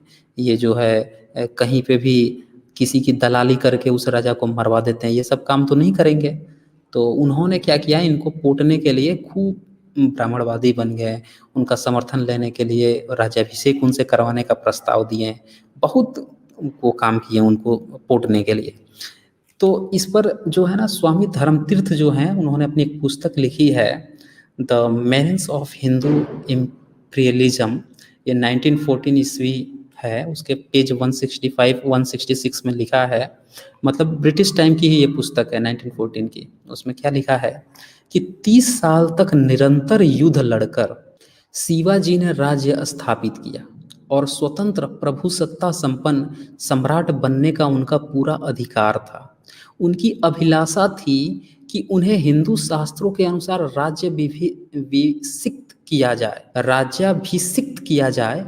उन्होंने देश भर से विद्वान ब्राह्मणों को बुलाया जिनकी संख्या 11,000 थी। उनके बच्चों व उनकी पत्नियों को मिलाकर यह संख्या 50,000 से कम नहीं थी। इन लोगों को शिवाजी ने निरंतर 4 महीने तक हलवा पूरी खिलाया। देख लीजिए कितना खर्चा लगा होगा, 50,000 लोगों को, ब्राह्मणों को ये उनसे चाटुकारिता के लिए 4 महीने तक हलवा पूरी खिलवाए हैं, तथा दक्षिणा के रूप में बहुत सारा रुपया और सोना दिया था। देखा आपने, इनको मतलब पैसा देना पड़ा। ये आजकल आपको गीत गा रहे हैं ना कि ये हिंदुत्व के रक्षक, अरे ये लुटेरे थे, लूट के खा रहे थे, उनको पैसा उनसे छीन रहे थे। भैया हमसे हमसे समर्थन लेना है, नहीं तो तुम्हारी हम कर देंगे वहाँ पे वो तुम्हारी दलाली कर देंगे मुगलों से, तुरंत पकड़े जाओगे, मारे जाओगे। बहुतों को हमने लुटवा दिया है, इसके लिए पैसा लिए थे। ईश्वराज का पाठ पढ़वा रहे हैं लोगों को। मुख्य पुरोहित गाग भट्ट ने 1 लाख रुपया प्राप्त किया। देखा आपने, 1 लाख रुपया लिया था इनको राज्याभिषेक करने के लिए। पूरे कार्यक्रम पर सर यदुनाथ सरकार की मुताबिक लगभग 50 लाख रुपया शिवाजी ने खर्च किया, जबकि दूसरे विद्वानों के अनुसार उन्होंने 7 करोड़ रुपये खर्च किए। देख लीजिए उस समय कितना पैसा इनसे खर्च करवाया था इन लोगों ने। और आज के समय में आप पैसे की वैल्यू समझते ही होंगे। अब उस समय से कंपेयर कीजिए कितना पैसा होता होगा। यह सब उदरसात करके ब्राह्मणों ने शिवाजी की एक नकली वंशावली गढ़ी ताकि उन्हें क्षत्रिय प्रमाणित किया जा सके। ये कहानी है पूरी की पूरी। मतलब उनकी वंशावली गढ़ने के लिए इतना पैसा लिया गया, घूस लिया गया। क्यों? कि भैया हम तुमको राजा नहीं मानते हैं। क्यों नहीं मानते हैं? कि तुम कुर्मी हो, हम कुर्मियों को थोड़े राजा मानेंगे। कुर्मी को तो हम नीच मानते हैं, उनको तो हम पिछड़ा मानते हैं, उनको हम क्यों राजा मान लेंगे। इतना पैसा घूस देना पड़ा था शिवाजी को। तब इन्होंने वंशावली में उन्हें उदयपुर के शासक राजपूतों का वंशज दिखाया गया। तो भाई साहब, पटेल भाई लोग, हमारे कुर्मी भाई लोग जो भी देख रहे हैं, एक बार जरूर ध्यान से देख लीजिए। जो लोग ब्राह्मणवादी पने घूम रहे हैं, किस तरह से शिवाजी को इन लोगों ने लूटा था। फिर उन्हें यज्ञोपवीत पहनाया गया, जिसके लिए काफी मात्रा में अतिरिक्त धन ऐंठा गया। मतलब फिर से यज्ञोपवीत यानी जनेऊ पहनाने के लिए फिर से अलग से पैसा ऐंठा गया। फिर उन्होंने 80,000 रुपए और मांगा। मतलब उस समय का 80,000 रुपये आप समझ रहे हैं कितना हुआ। अरे आज से 50-60 साल पहले जो है 1 रुपए की कितनी कीमत होती थी। सावरकर को तो याद ही होगा, सावरकर को कितना पेंशन मिलता था, 60 रुपए पेंशन। वो आज के तकरीबन 1.25 लाख रुपए होता है। तो ये सोचिए शिवाजी के समय में इतना 8,000 रुपए, सॉरी। फिर उन्होंने 8,000 रुपए और मांगा ताकि शिवाजी के द्वारा लड़े युद्धों के दौरान हुए ब्राह्मणों की हत्याओं का प्रायश्चित हो सके। मतलब उस समय भी देख लीजिए, ब्राह्मण की जो हत्या हुआ है उसका भी हर्जाना ले रहे हैं शिवाजी से। अगर ब्राह्मण मर गया, बाकी जातियां मरी, उससे कोई मतलब नहीं है। तो ये शुरू से ही हरामखोर धूर्त लंपट रहे हैं, हमेशा से ही जातिवादी रहे हैं। जाति देख के राजा बनवाना, अपनी जाति के लिए फायदा देखना इनके नस में, खून में, इनके डीएनए में बसा हुआ है। ये सिर्फ अपनी जाति की सोचते हैं। आज भी कोई माई का लाल मुझे अगर कह दे कि ब्राह्मण जो है अपनी जाति के बारे में नहीं सोचते, तो मैं मान नहीं सकता हूँ। मुझे पूरी इनकी इतिहास पढ़कर यही लगता है कि ये सिर्फ और सिर्फ अपनी ही सोचते हैं, अपनी ही जाति के बारे में सोचते हैं। एक आध अपवाद निकल गए हैं, उन लोगों की बात मैं नहीं कर रहा, लेकिन ये पूरा इनका डीएनए, इनका इतिहास यही बताता है। इन सबके बावजूद पंडों ने शिवाजी का राज्याभिषेक वैदिक मंत्रों से करने से इनकार कर दिया। मतलब देखिए, शिवाजी बेचारे इतने लुटा रहे हैं कि बेटा अब हमको समर्थन दे दो, समर्थन दे दो, लूट रहे हैं उनको। अब फिर भी वैदिक मंत्र से इनका राज्याभिषेक नहीं किए, क्योंकि शूद्र के लिए वेद वर्जित है। और आज के कुछ टुन्नी बने घूम रहे हैं ओबीसी पिछड़े वर्ग के, और कुछ एससी एसटी लोग में भी कुछ लोग हैं इस तरह के, जो आजकल वेद में विज्ञान और वेद हमारे ऋषि मुनियों ने दिया है, इस तरह का प्रचार कर रहे हैं। पकड़ के 2 हाथ लगाइए, इन तमाम टुन्नियों को लगाइए जो इस तरह की बात फर्जी और फालूदगी करते हैं कि ये वेद इनको अधिकार मिला था। अरे शिवाजी जैसा व्यक्ति, उनके जैसा महान जो लड़ाका इंसान, जिसने भारत में एक शासन कायम किया, उस बंदे को ये राजा नहीं बना रहे, उससे घूस ले रहे हैं पैसे। उसको वेद पढ़ने, उसको वेद का मंत्र उच्चारण नहीं कर रहे हैं, उस तक को अधिकार नहीं है। और ये धूर्त आज के बता रहे हैं कि वेद हमारे ऋषि मुनियों ने दिया, भारत में पुराना वेद है। पकड़ के 2 हाथ लगाइए ऐसे जो धूर्त इस तरह की बात करता हो। और ये बात कौन लिखा है? यदुनाथ सरकार लिख रहे हैं, इतिहासकार। ये बात कौन लिख रहा है? ये 1914 में जो इतिहासकार हैं लोग, इनका भी मैं फिर से नाम बताता हूँ, क्या नाम था इनका। हाँ, ये थे स्वामी धर्मतीर्थ, ये बात लिख रहे हैं 1914 में। ये पेज 165-166 पे लिखा हुआ है उनके, the means of Hindu imperialism. देख लीजिए, इसमें इस तरह की बातें आ रही हैं। और आज के जो धूर्त लोग हैं ये बता रहे हैं कि नहीं भाई, ये है वो है, और शिवाजी हिंदुत्व के रक्षक थे, हिंदुत्व के रक्षक थे। चलिए अब ये देखिए, तुलसी की भी मैं थोड़ा सा और जानकारी देता हूँ। तुलसी को जन्म उसको बताया गया कि नहीं भैया, उसका जो जन्म है वो ब्राह्मण के तो घर हुआ है, लेकिन वो किसी दूसरे के यहाँ रहा हुआ है। तो इसीलिए उसको कोई कोई तुलसी दास भी कहता है कि ये तुलसी दास है। दास तो वैसे शूद्रों में लगता है, अब ये भी दास है। संस्कृत में भी उसने कोई किताब उताब लिखी नहीं, न लिखने दिया गया या पता नहीं, लेकिन उसका नाम क्यों प्रचलित हुआ? दास तो बहुतों में लगा, कबीर दास हुआ। क्यों नहीं ब्राह्मणों ने कबीर दास को स्वीकृति दी? क्यों नहीं ये ये रैदास थे या रामदास थे, इनको स्वीकृति क्यों नहीं मिली? अन्य दासों को, तुलसिया को ही क्यों मिली? इसलिए मिली क्योंकि वो जन्म से ब्राह्मण था। ये बात आपको समझनी पड़ेगी। आप जो है यहाँ पे उसको कभी कोई जुलाहा कह देता था, कभी कोई राजपूत कह देता था, उसको मंदिर में प्रवेश पे भी रोक लगाया गया था। लेकिन इतना होने के बावजूद भी तुलसीदास जो है कट्टर जातिवादी बना। उसने दिखाया कि भाई मैं इतना जातिवादी हूँ, मैं तुम लोगों की तरह जातिवादी हूँ, मैं भी धर धर के गाली देता हूँ नीच लोगों को, अन्य जातियों को। तब जाके उसको ब्राह्मणों ने अपना लिया कि हाँ। और क्यों अपनाया? क्योंकि वो जन्म से ब्राह्मण था। और लोगों ने भी किया, उनको नहीं अपनाया। शिवाजी भी यही काम किए हैं। शिवाजी भी ब्राह्मणों को खुश करने के लिए खूब हिंदुत्व का नाटक किए, गौ रक्षक बन गए, वर्ण व्यवस्था के रक्षक बन गए, गौ ब्राह्मण प्रतिपालक बन गए। उनका जो दरबारी कवि जो भूषण है, वो क्या कहता है? जो न होते शिवाजी सुनत होती सबकी। सुनत मतलब आप समझ रहे हो ना, मतलब सब लोग मुस्लिम बन गए होते हैं, ये बात कह रहा है उनका कवि। लेकिन भाई साहब शिवाजी अगर नहीं होते, जब इतना गा रहे हो तो हमें बता दो कि जब शिवाजी के कारण सुन्नत नहीं हुई, तो उस समय जो ये थे शिवाजी के बाद ही, जस्ट शिवाजी के बाद ही तुम्हारा ब्राह्मण जब पेशवा आए, तो क्यों महारों को जो ये ये उनके गले में हांडी और ये पीछे कमर में झाड़ू क्यों बनवा दिए? शिवाजी न होते तो सुनत होती। शिवाजी नहीं हुए तो सुनत तो हुई हुई नहीं हुई, लेकिन तुमने झाड़ू और मटका तो जरूर बनवा दी है। काहे नहीं मुंह खुलता है इस पर तुम लोगों का? तो ये धूर्तता जो है ना, इन पे मुंह नहीं खुलेगा।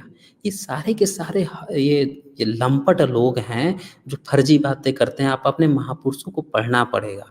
और दोस्तों मैं आप लोगों से भी मैं बोलता हूँ कि कभी ऐसी नौबत आपके साथ आए कि आपको लगे कि मुझे इनसे वो समर्थन लेना पड़ रहा है या कुछ लेना पड़ रहा है, तो आप ऐसा मत कीजिएगा कि भाई साहब अब लगे अपने ही जाति को गाली देने, खूब वो करने लगे, हिंदुत्व के रक्षक बने जैसा भी बने, कुछ घूम रहे हैं, अपने ही लोगों को गाली दे रहे हैं, उनकी खूब तरफदारी कर रहे हैं। ये उसी पाथ पर चल रहे हैं जिस पर ये चला था, तुलसीदास पर चला था।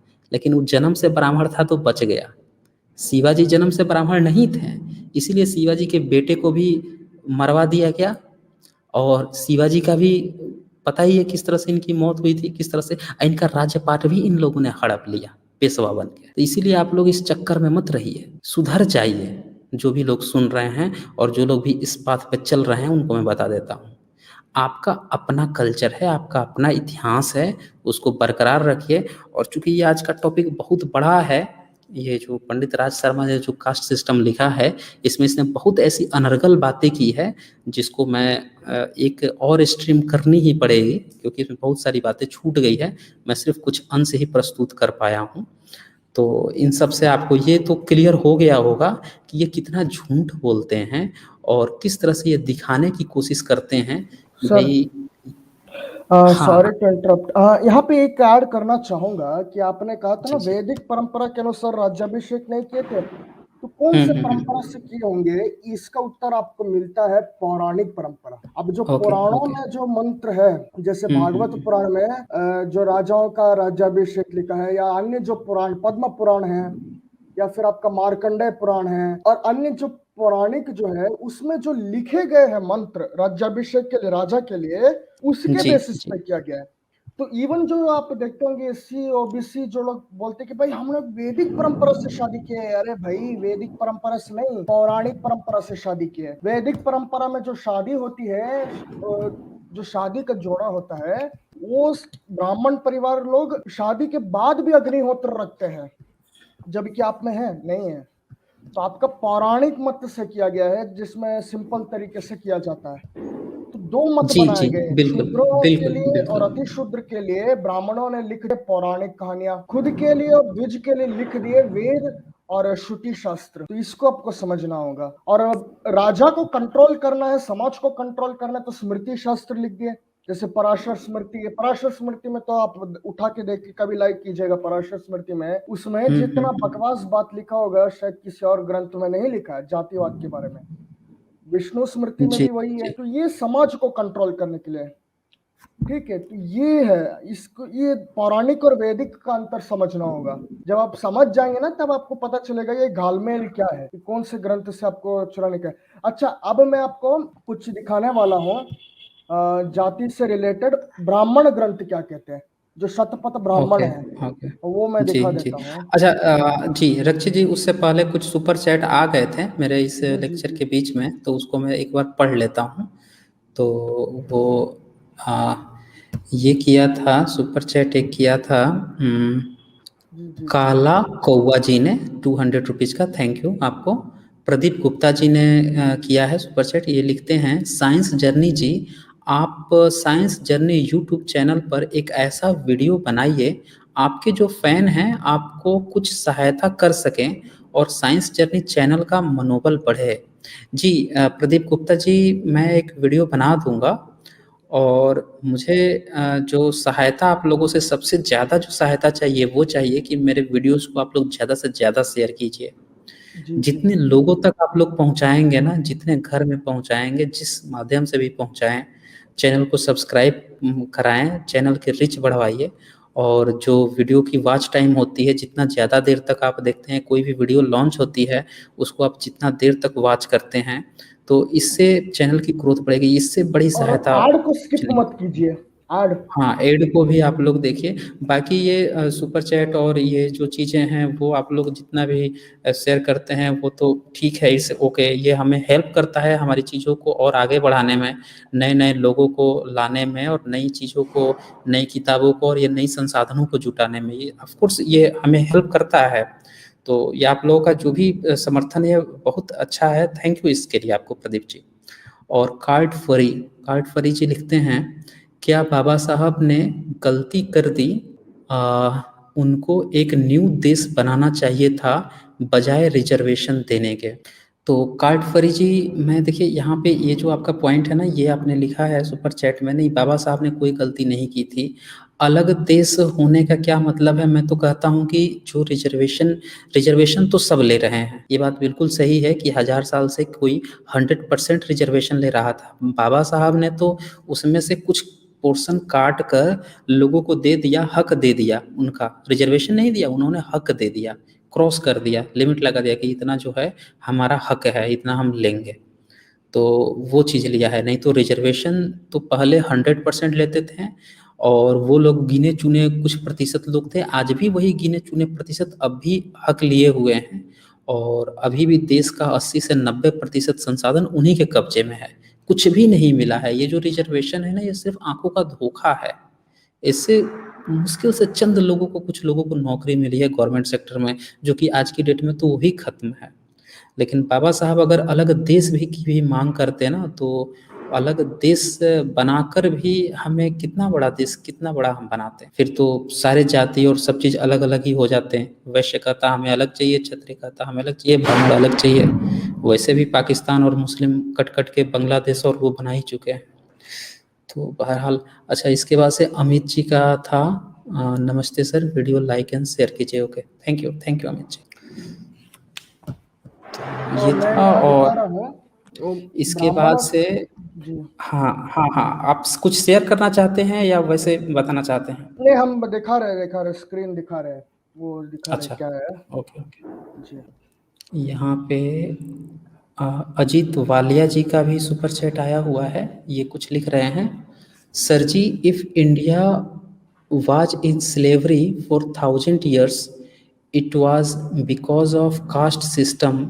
Why a low caste person will fight for India where he is so much hated? Okay.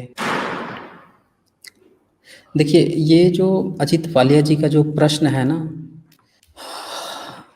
इसको अब कैसे जवाब दिया जाए। आप तो ये सब चीज़ देख ही रहे हैं कि किस तरह से 1000 ईयर्स से जो कास्ट सिस्टम इन लोगों ने जो रिजर्वेशन अपना ले रखा है, और इसके कारण लोग ये हेट क्यों करते थे। आपको हेट करने का जो आप कारण देखेंगे कि ये लोग क्यों हेट करते थे, तो इसका कारण था कि ये सिर्फ अपने लोगों का फायदा चाहते थे। और जो दूसरे लोग थे ना, जो जो जो हेट का ये शिकार थे, उनके पास एक्चुअली रिसोर्स क्या था फाइट करने का, ये भी आपको देखना होगा। क्योंकि उस समय भारत जो है ना, वो किसी थर्ड बंदे के हाथ में था, वो मुगलों के हाथ में था। और मुगल जो है वो किसी भी हालत में उस बंदे को ज़्यादा अच्छा मानते थे जो कम से कम गॉड को मानता हो। भारत नास्तिक भूमि थी। ये आपको चाल इस बात का समझना होगा कि भारत जो है नास्तिक भूमि थी, तो ब्राह्मणों ने झट इनको जो बुद्ध हैं, इनको तुरंत ही देवी देवता बनाकर और खुद मुस्लिमों की तरह ये वो बन गए, आस्तिक बन गए तुरंत ही। इन्होंने बुद्ध को तुरंत लात मार दिया। पहले तो जो भी पुराण आप देखेंगे, सबको बुद्ध को पूजा करना शुरू कर दिया, देवी देवता बना के उनकी तरह बन गए। फिर इन्होंने मुगलों से इस बात का अपना वो भी जजिया कर भी छुड़वा लिया, हम तुम्हारी तरह आस्तिक हैं। लेकिन जो शेष इंडिया था ना, वो नास्तिक, वो आस्तिक नहीं था, वो नास्तिक था। या आप कह सकते हैं कि सेमी नास्तिक था, लेकिन वो आस्तिक कंप्लीटली नहीं था। तो इनसे जो मुस्लिम था ना, इनका विरोधाभास उस आधार पर रहा। अब यहाँ के जितने भी लोग रहे हैं, उन्होंने ब्राह्मणिकल सिस्टम का विरोध किया। ईश्वर पर भी बहुत सारे विरोध हुए हैं, ये तो आप जानते हैं। बुद्ध मार्ग और जैन मार्ग तो सीधे सीधे विरोध में थे। लेकिन ब्राह्मण जो आस्तिक बना ना, वो चाटुकार भी बन गया उनका। किनका चाटुकार बना? तो मुगलों का चाटुकार बना, और उसका फायदा भी उठाया उसने। तो इसीलिए एक ऐसा बंदा जो आपके लिए षड्यंत्र रच रहा हो और उसके साथ सत्ता हो, तो फिर सामने वाला बेबस है, फाइट भी किए होंगे ना, तो वो इतिहास में दर्ज नहीं हो पाया। तो इसीलिए हम लोगों को वो चीज़ें एग्जैक्टली पता नहीं चल पाई हैं। और जो थोड़ी मोड़ी चीज़ें दोहे और कहीं कहीं से जो चीज़ें आती हैं, या अनुमान के तौर पर जो चीज़ें पता चल पाती हैं, उसी से जो कुछ निकल पाता है। थैंक यू अजित वालिया जी। अच्छा, तो स्क्रीन शेयर किया है, आप ऐड कर दीजिए, और फुल स्क्रीन है, ठीक है। तो अंग्रेजी में लिखा है विजडम लाइब्रेरी का जो ट्रांसलेशन है, ये 1920 का है। तो 1920 का ट्रांसलेशन दिखा रहा हूँ, और ये क्या क्या ओके। लिखा है। और यहाँ पे तो सीधा ब्राह्मणों का रिजर्वेशन ही है, एकदम एक तरीके से देखा जाए कि राजा को भाई हाँ हाँ ऊपर उसके सिर के ऊपर बैठ के शासन करो। क्या महाभारत में लिख रहा है 13th बुक जी। का 152 और ये सर्ग में खंड में कि Brahmans depend upon Kshatriya, not the Kshatriya upon Brahman. और बाद में कृष्ण बोल रहे मैं उन सबसे बड़ा हूँ, ठीक है। अब शतपथ ब्राह्मण पे आता है। अब यहाँ पे जो ऋषियों के नाम आते हैं, जैसे गौतम है, वशिष्ठ है, नारद है, ये क्या कह रहा है? It is declared by Veda Kshatriya who is assisted by Brahmanas prosper and do not fall into distress. अर्थात कि जो राजा या क्षत्रिय ब्राह्मण का पालन करता है, ब्राह्मण की सहायता लेता है, वो हमेशा आगे बढ़ता है, ये कह रहा है, और वो कभी दुख में नहीं जाता। और यहाँ पे ये वाला देखिए नेक्स्ट, वो भी वशिष्ठ कह रहा है शतपथ ब्राह्मण में। अब ये सारा रेफरेंस वहीं से आ रहा है। Is declared in Veda a realm where Brahmana is appointed domestic priest prosperous. अच्छा, तो जिस राज्य में ब्राह्मण को पंडित बनाया जाएगा या पुजारी बनाया जाएगा, वही राज्य सुखमय होगा, ये बता रहा है कौन? वशिष्ठ। वशिष्ठ बोल रहा है। हाँ, अब देखिए नारद क्या बता रहा है। On the account of their dignity and sanctity it is not permitted either to advise or rebuke a king or a Brahmana unless they swerve from the path of duty. अच्छा, ये जो है ये आपको कॉन्ट्रडिक्ट कर रहा है। जो जन्म की बात नारद का ये आ रहा है, ये तो वहां पे कॉन्ट्रडिक्ट कर रहा है जो तुलसीदास ने कहा है। तो इससे पता चला तुलसीदास को भी कुछ नॉलेज नहीं था। बट ये क्या कह रहे, कोई राजा और ब्राह्मण को कुछ भी नहीं बोल सकता unless they swerve from the path of duty. अब ये ड्यूटी तो लगा दिए, बट बाद में प्रैक्टिस में क्या हो रहा था? कुछ नहीं हो रहा था। तो ये देखने की ये ब्राह्मण और क्षत्रिय का जो है ये पार्टनरशिप चल रहा था यहाँ पे। हाँ हाँ हाँ, देखिए और जो ये अर्थ जो शास्त्र क्षत्रिय, देखिए, ये जो ब्राह्मणों ने क्षत्रिय वर्ग है ना, जो हाँ जैन जैन जो है, जैनों में उनने तो माना है अपने को कि हमारे जो राजा होते थे वहीं से हमारा जैन मार्ग चला है। तो हाँ वो उनका और ब्राह्मणिकल का जो प्राइस्ट वर्ग था, ये टकराव हमेशा रहा है। हाँ। और ये अच्छा, देखिए, एक और मिनट देखिए लूंगा मैं। ये रक्षित जी, 1 मिनट। ये आलम प्रभु वानतांबे लिख रहे हैं, जय भीम सर, जय भीम आपको। और रंजन रंजन जी, थैंक यू आपको। और एक और बंदूत हैं, 1 मिनट। हाँ, ये हैं हम हरमनप्रीत सिंह जी, थैंक यू हरमनप्रीत सिंह जी को। जी, चलिए कंटिन्यू कीजिए हाँ, रक्षित तो जी। अर्थशास्त्र जो ब्राह्मणों ने लिखा था ब्रिटिश पीरियड में, अब ब्रिटिश पीरियड में जो ग्रंथ लिखा गया होगा ये देखिए वो क्या कह रहा है, Kshatriya power is gloriously victorious when it is augmented by Brahmanas, embellished by council of minister and supported by deductions of scripture. अर्थात जो ब्राह्मण का पालन करता है, जो उनके मंत्रिमंडल की बात सुनता है और जो शास्त्र में लिखता है, शास्त्र से आधारित है, वो राजा हमेशा विजयी होता है। अब ये बात तो अशोक पे तो टिकती नहीं है कहीं ना कहीं, ऐसा तो प्रमाण नहीं मिला है। हाँ, तो ये इनने बाद में लिखा है ना, ये सारी किताबें ही ये इन्होंने बाद में लिखी है, और काफी ये बाद में देखिए लिखी है। विष्णु धर्मोत्तर विक्रम, अच्छा ये देखिए विराम त्रोदय राजनीति। अब राजनीति के नाम पे जो ये देखिए यहाँ पर भी अपने देवी देवता का नाम डाल के लिख रहे हैं किताब, क्या लिख रहे हैं, the king shall never take Brahmans property, he shall always protect it, even though Brahman be devoid of learning और vicious conduct, he shall never bear ill will towards him. अर्थात ब्राह्मण के जो संपत्ति है, ठीक है, वो राजा हमेशा उसकी रक्षा करेगा, उसकी संपत्ति को नहीं लेगा, भले ही वो ब्राह्मण कितना ही नीच प्रवृत्ति का क्यों ना हो, भले ही वो कुछ भी पढ़ा लिखा ना हो, ठीक है, उसके खिलाफ कोई द्वेष भावना नहीं रखना चाहिए। क्या कह रहे हैं, विष्णु धर्मोत्तर, ये राजनीति किताब में पेज 150 ये कह रहा है। तो आप देख लीजिए ये पूरा, ये अपने आप में पूरा रिजर्वेशन है यहाँ पे तो हाँ, ये एक्चुअल रिजर्वेशन यही है। मैं तो अभी भी कहता हूँ कि जो भी लोग रिजर्वेशन पे डिबेट करते हैं तो उन्हें इन पॉइंट्स को लेकर आना चाहिए कि रिजर्वेशन एक्चुअल में किन लोगों ने ले रखा है और किस चीज़ का रिजर्वेशन और किस आधार पर रिजर्वेशन उनने ले रखा है। एक बंदा जो है जन्म लेते ही कौन सा रिजर्वेशन, जब जन्म लेते ही उसको रिजर्वेशन मिल जा रहा है तो फिर भाई साहब आप किस मुंह से दूसरे को बता रहे हो कि जाति से रिजर्वेशन है और किससे रिजर्वेशन है। अच्छा, आपको यहाँ पे रक्षित जी कुछ और साथी भी आए हुए हैं। श्रीनिवास जी आए हुए हैं, इनका डिवाइस नॉट कनेक्टेड दिखा रहा है। श्रीनिवास जी, मैं आपसे कहूंगा कि आप एक बार फिर से कनेक्ट कीजिए, आपका डिवाइस नॉट कनेक्टेड दिखा रहा है तो मैं आपको जोड़ नहीं पा रहा हूँ। और एक और साथी आए हुए हैं सहाद्रिच लेनन लेनन महाराष्ट्र से। तो तब जी तक बिल्कुल इनको मैं जोड़ लेता हूँ जी। और और मैं फिर हम रामायण लोग। आज क्योंकि लोग दिवाली मना रहे हैं, ये एक जमीन खिसकने वाली बात दिखाने वाला और रामायण से अच्छा, दिखा ओके दें, ओके, चलिए, हाँ दिखाइए चलिए दिखाइए। दिखा देते हैं। अब लोग जो कहते हैं राम दशरथ के पुत्र थे, पता चल जाएगा किसके पुत्र थे वो अभी दिखा रहा हूँ ओके इधर। ओके, हाँ हाँ हाँ, और ये देखिए, चलिए तब तक आप शेयर कीजिए, तब तक हम लोग सहाद्रिच जी से बात कर लेते हैं। कैसे हैं सर आप, क्या हमें सुन पा रहे हैं? हेलो, सहाद्रिच लेडन, ये देखिएगा बालकांड शायद का, अच्छा साउंड नहीं आ रही है इनकी। Okay okay. जी आप अलाउ कर दीजिए, मैं दिखा रहा हूँ। हाँ, तो ये है बालकांड का आपका 14th चैप्टर, ठीक है। तो उसमें क्या कह रहा है, विद ग्रेट डिलाइट कमिंग, अच्छा जो लोग कहते हैं अश्वमेध यज्ञ वैदिक पीरियड में कुछ नहीं था, वेद के कुछ में अश्वमेध जैसा कुछ नहीं था, जो आर्य समाजी बोलते हैं उनको ये श्लोक दिखाइएगा, ठीक है। With great delight coming on her queen Kaushalya reverently circumambulation to the horse and symbolically killed horse with 3 knife. अर्थात रानी कौशल्या ने घोड़े जो अश्व है उसकी परिक्रमा की और 3 तलवार से उसके काट दिया। अब नेक्स्ट देखिए क्या होता है, नेक्स्ट क्या लिख रहा है, ये है queen Kaushalya desiring the results of the ritual disconcertedly decided one night with that horse that flee away like bird. तो एक रात उस मरे हुए घोड़े के साथ सोती है, resided one okay. Night with that horse, ये कह रहा है। और देखिए अगला श्लोक पढ़ेंगे तो आप और भी चौंक जाएंगे, क्या है, ठीक है।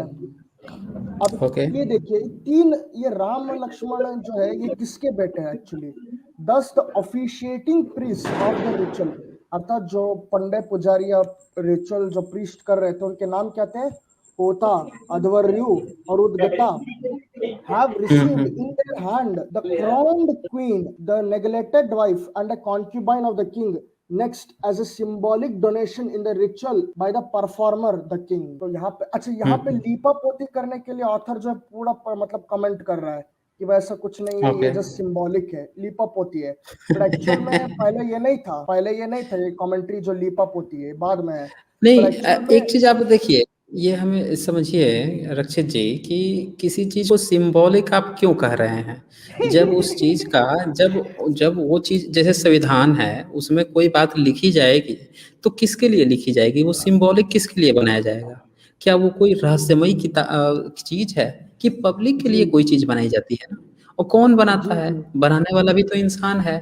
तो जब इंसान इंसान के लिए बना रहा है, तो सिंबॉलिक किस चीज़ के लिए बना रहा है? ये तो ऐसा लग जी। रहा है अब कि जैसे आप देखिए, किसी दुश्मन के लिए बना रहे हो, कि दुश्मन को बना के हम दे देंगे और दुश्मन जो है उस चीज़ को समझ ना पाए, तो सिंबल इसमें रहे। जो है ये कह रहे हैं कि राजा हुँ, दशरथ जो थे, जो परफॉर्मर, मतलब जो राजा यहाँ पे ये रिचुअल परफॉर्म कर रहा था, उसने अपनी पत्नी, मतलब क्राउन्ड क्वीन, और एक नेग्लेक्टेड वाइफ, मतलब कोई विधवा होगी या कोई पराई स्त्री, और हुँ, कॉन्क्यूबाइन हुँ, अर्थात राजदासी, इन तीनों को दिया था। किसको? होता, अध्वर्यु और उदगता, ये तीन जो रिचुअल कर रहे थे प्रीस्ट, उनको दिया था। अब पिछले श्लोक को देखिए, यहाँ पे क्राउन्ड क्वीन कौन है? कौशल्या है। हुँ, हुँ। कौशल्या है यहाँ पे, ठीक है, हाँ, कौशल्या हाँ, दे रहा है। हाँ। तो आप सोच लीजिए, राम दशरथ के बेटे हैं कि इन तीनों में से जो कोई प्रीस्ट है उनके बेटे हैं, जिनका नाम यहाँ पे आ रहा है।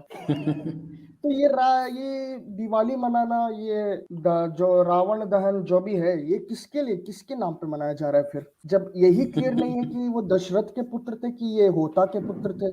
हाँ, यहाँ पे तो साफ साफ लिख रहा है कि राजा रानी को दे रहा है, और एक जो है पर स्त्री को दे रहा है, और एक राजदासी जो है उन तीनों को सौंप रहा है। तो और बाद में यहाँ पे लीपा पोती में लिख दिया सिंबॉलिक डोनेशन, और नीचे आ गए, नीचे देखिएगा, ऑथर जो है ट्रांसलेशन जो हुँ, कर हुँ। रहा है, वो पूरा इसका अपना एक्सप्लेनेशन दे रहा है यहाँ पे कि भाई नहीं नहीं, ये ऐसा है, ये वैसा है, वो है, वो है वैसा, मतलब एक एक एक करके ब्रह्मा, कॉन्क्यूबाइन, ये अलग अलग अपना अपना लीपा पोतियां लिख रहा है। हो रहा है। और ये अच्छा ट्रांसलेशन रक्षित जी इसने किया है, एक एक एक सवाल जो है 1999 में है ये। हाँ, एक सवाल राम के बर्थ से आ रहा है और हम्म। इसको भरत जी कुछ पूछना चाहते हैं। ये इनसे एक जी सवाल ले लेते हैं। जी जी, भरत जी आप तो शेयर कर दीजिए, ठीक है। ओके, मैं ओके, दिखाता ओके हूँ रक्षित। घालमेल क्या है। दिख रहा होगा सबको स्क्रीन। ये वर्ड हुँ, हाईलाइट हुआ है, हुँ। मैंने ये वर्ड हाईलाइट किया है। क्यों हाईलाइट किया है? अब देखिएगा, दुनिया में तो सब जानते हैं कि श्रमण, यहाँ पे वर्ड आया शमनेश्वर, शमनेश्वर, ठीक है। गिवन एनी टाइम द ब्राह्मण servant sages Pilgrim fade with food, और यहाँ पे बताया जा रहा है ब्राह्मण आ रहा है, ये आ रहा है, ब्राह्मण को भी घुसा दिया गया, श्रमण वर्ड यहाँ घुसा दिया गया। ऑथर क्या कर रहा है ये देखिए, नीचे एक एक्सप्लेनेशन दीजिए, देखिएगा। देखिए, हम लोग जानते हैं कि श्रमण जो है वो मतलब जो है कि बुद्धिस्ट लोग थे।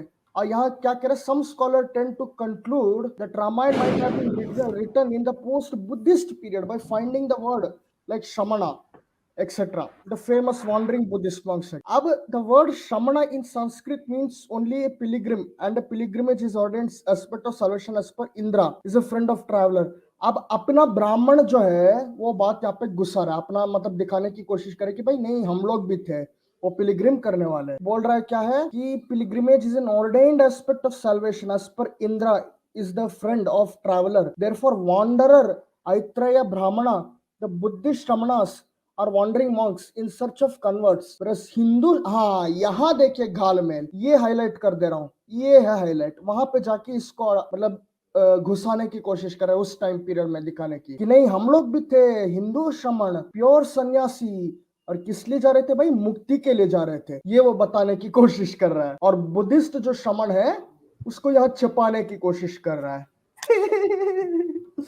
ये देखिए। ये बहुत देखिए ये श्रमणा जो शब्द है ना, ये तो इनके रामायण में भी आया है। सबरी के लिए इन्होंने श्रमणा शब्द इस्तेमाल किया है। वही वही। और श्रमण जो शब्द है ये मेगस्थनीज ने भी इस्तेमाल किया है और ये बुद्धिस्टों के लिए इस्तेमाल हुआ है।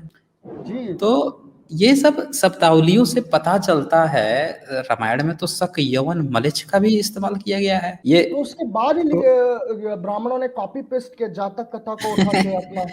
हाँ, हाँ, हाँ, हाँ। तो इससे साफ-साफ पता चलता है कि श्रमण शब्द जो है, ये ऑलरेडी इन ब्राह्मणिकल जो सिस्टम की जितनी किताबें हैं, सब बाद में लिखी गई हैं।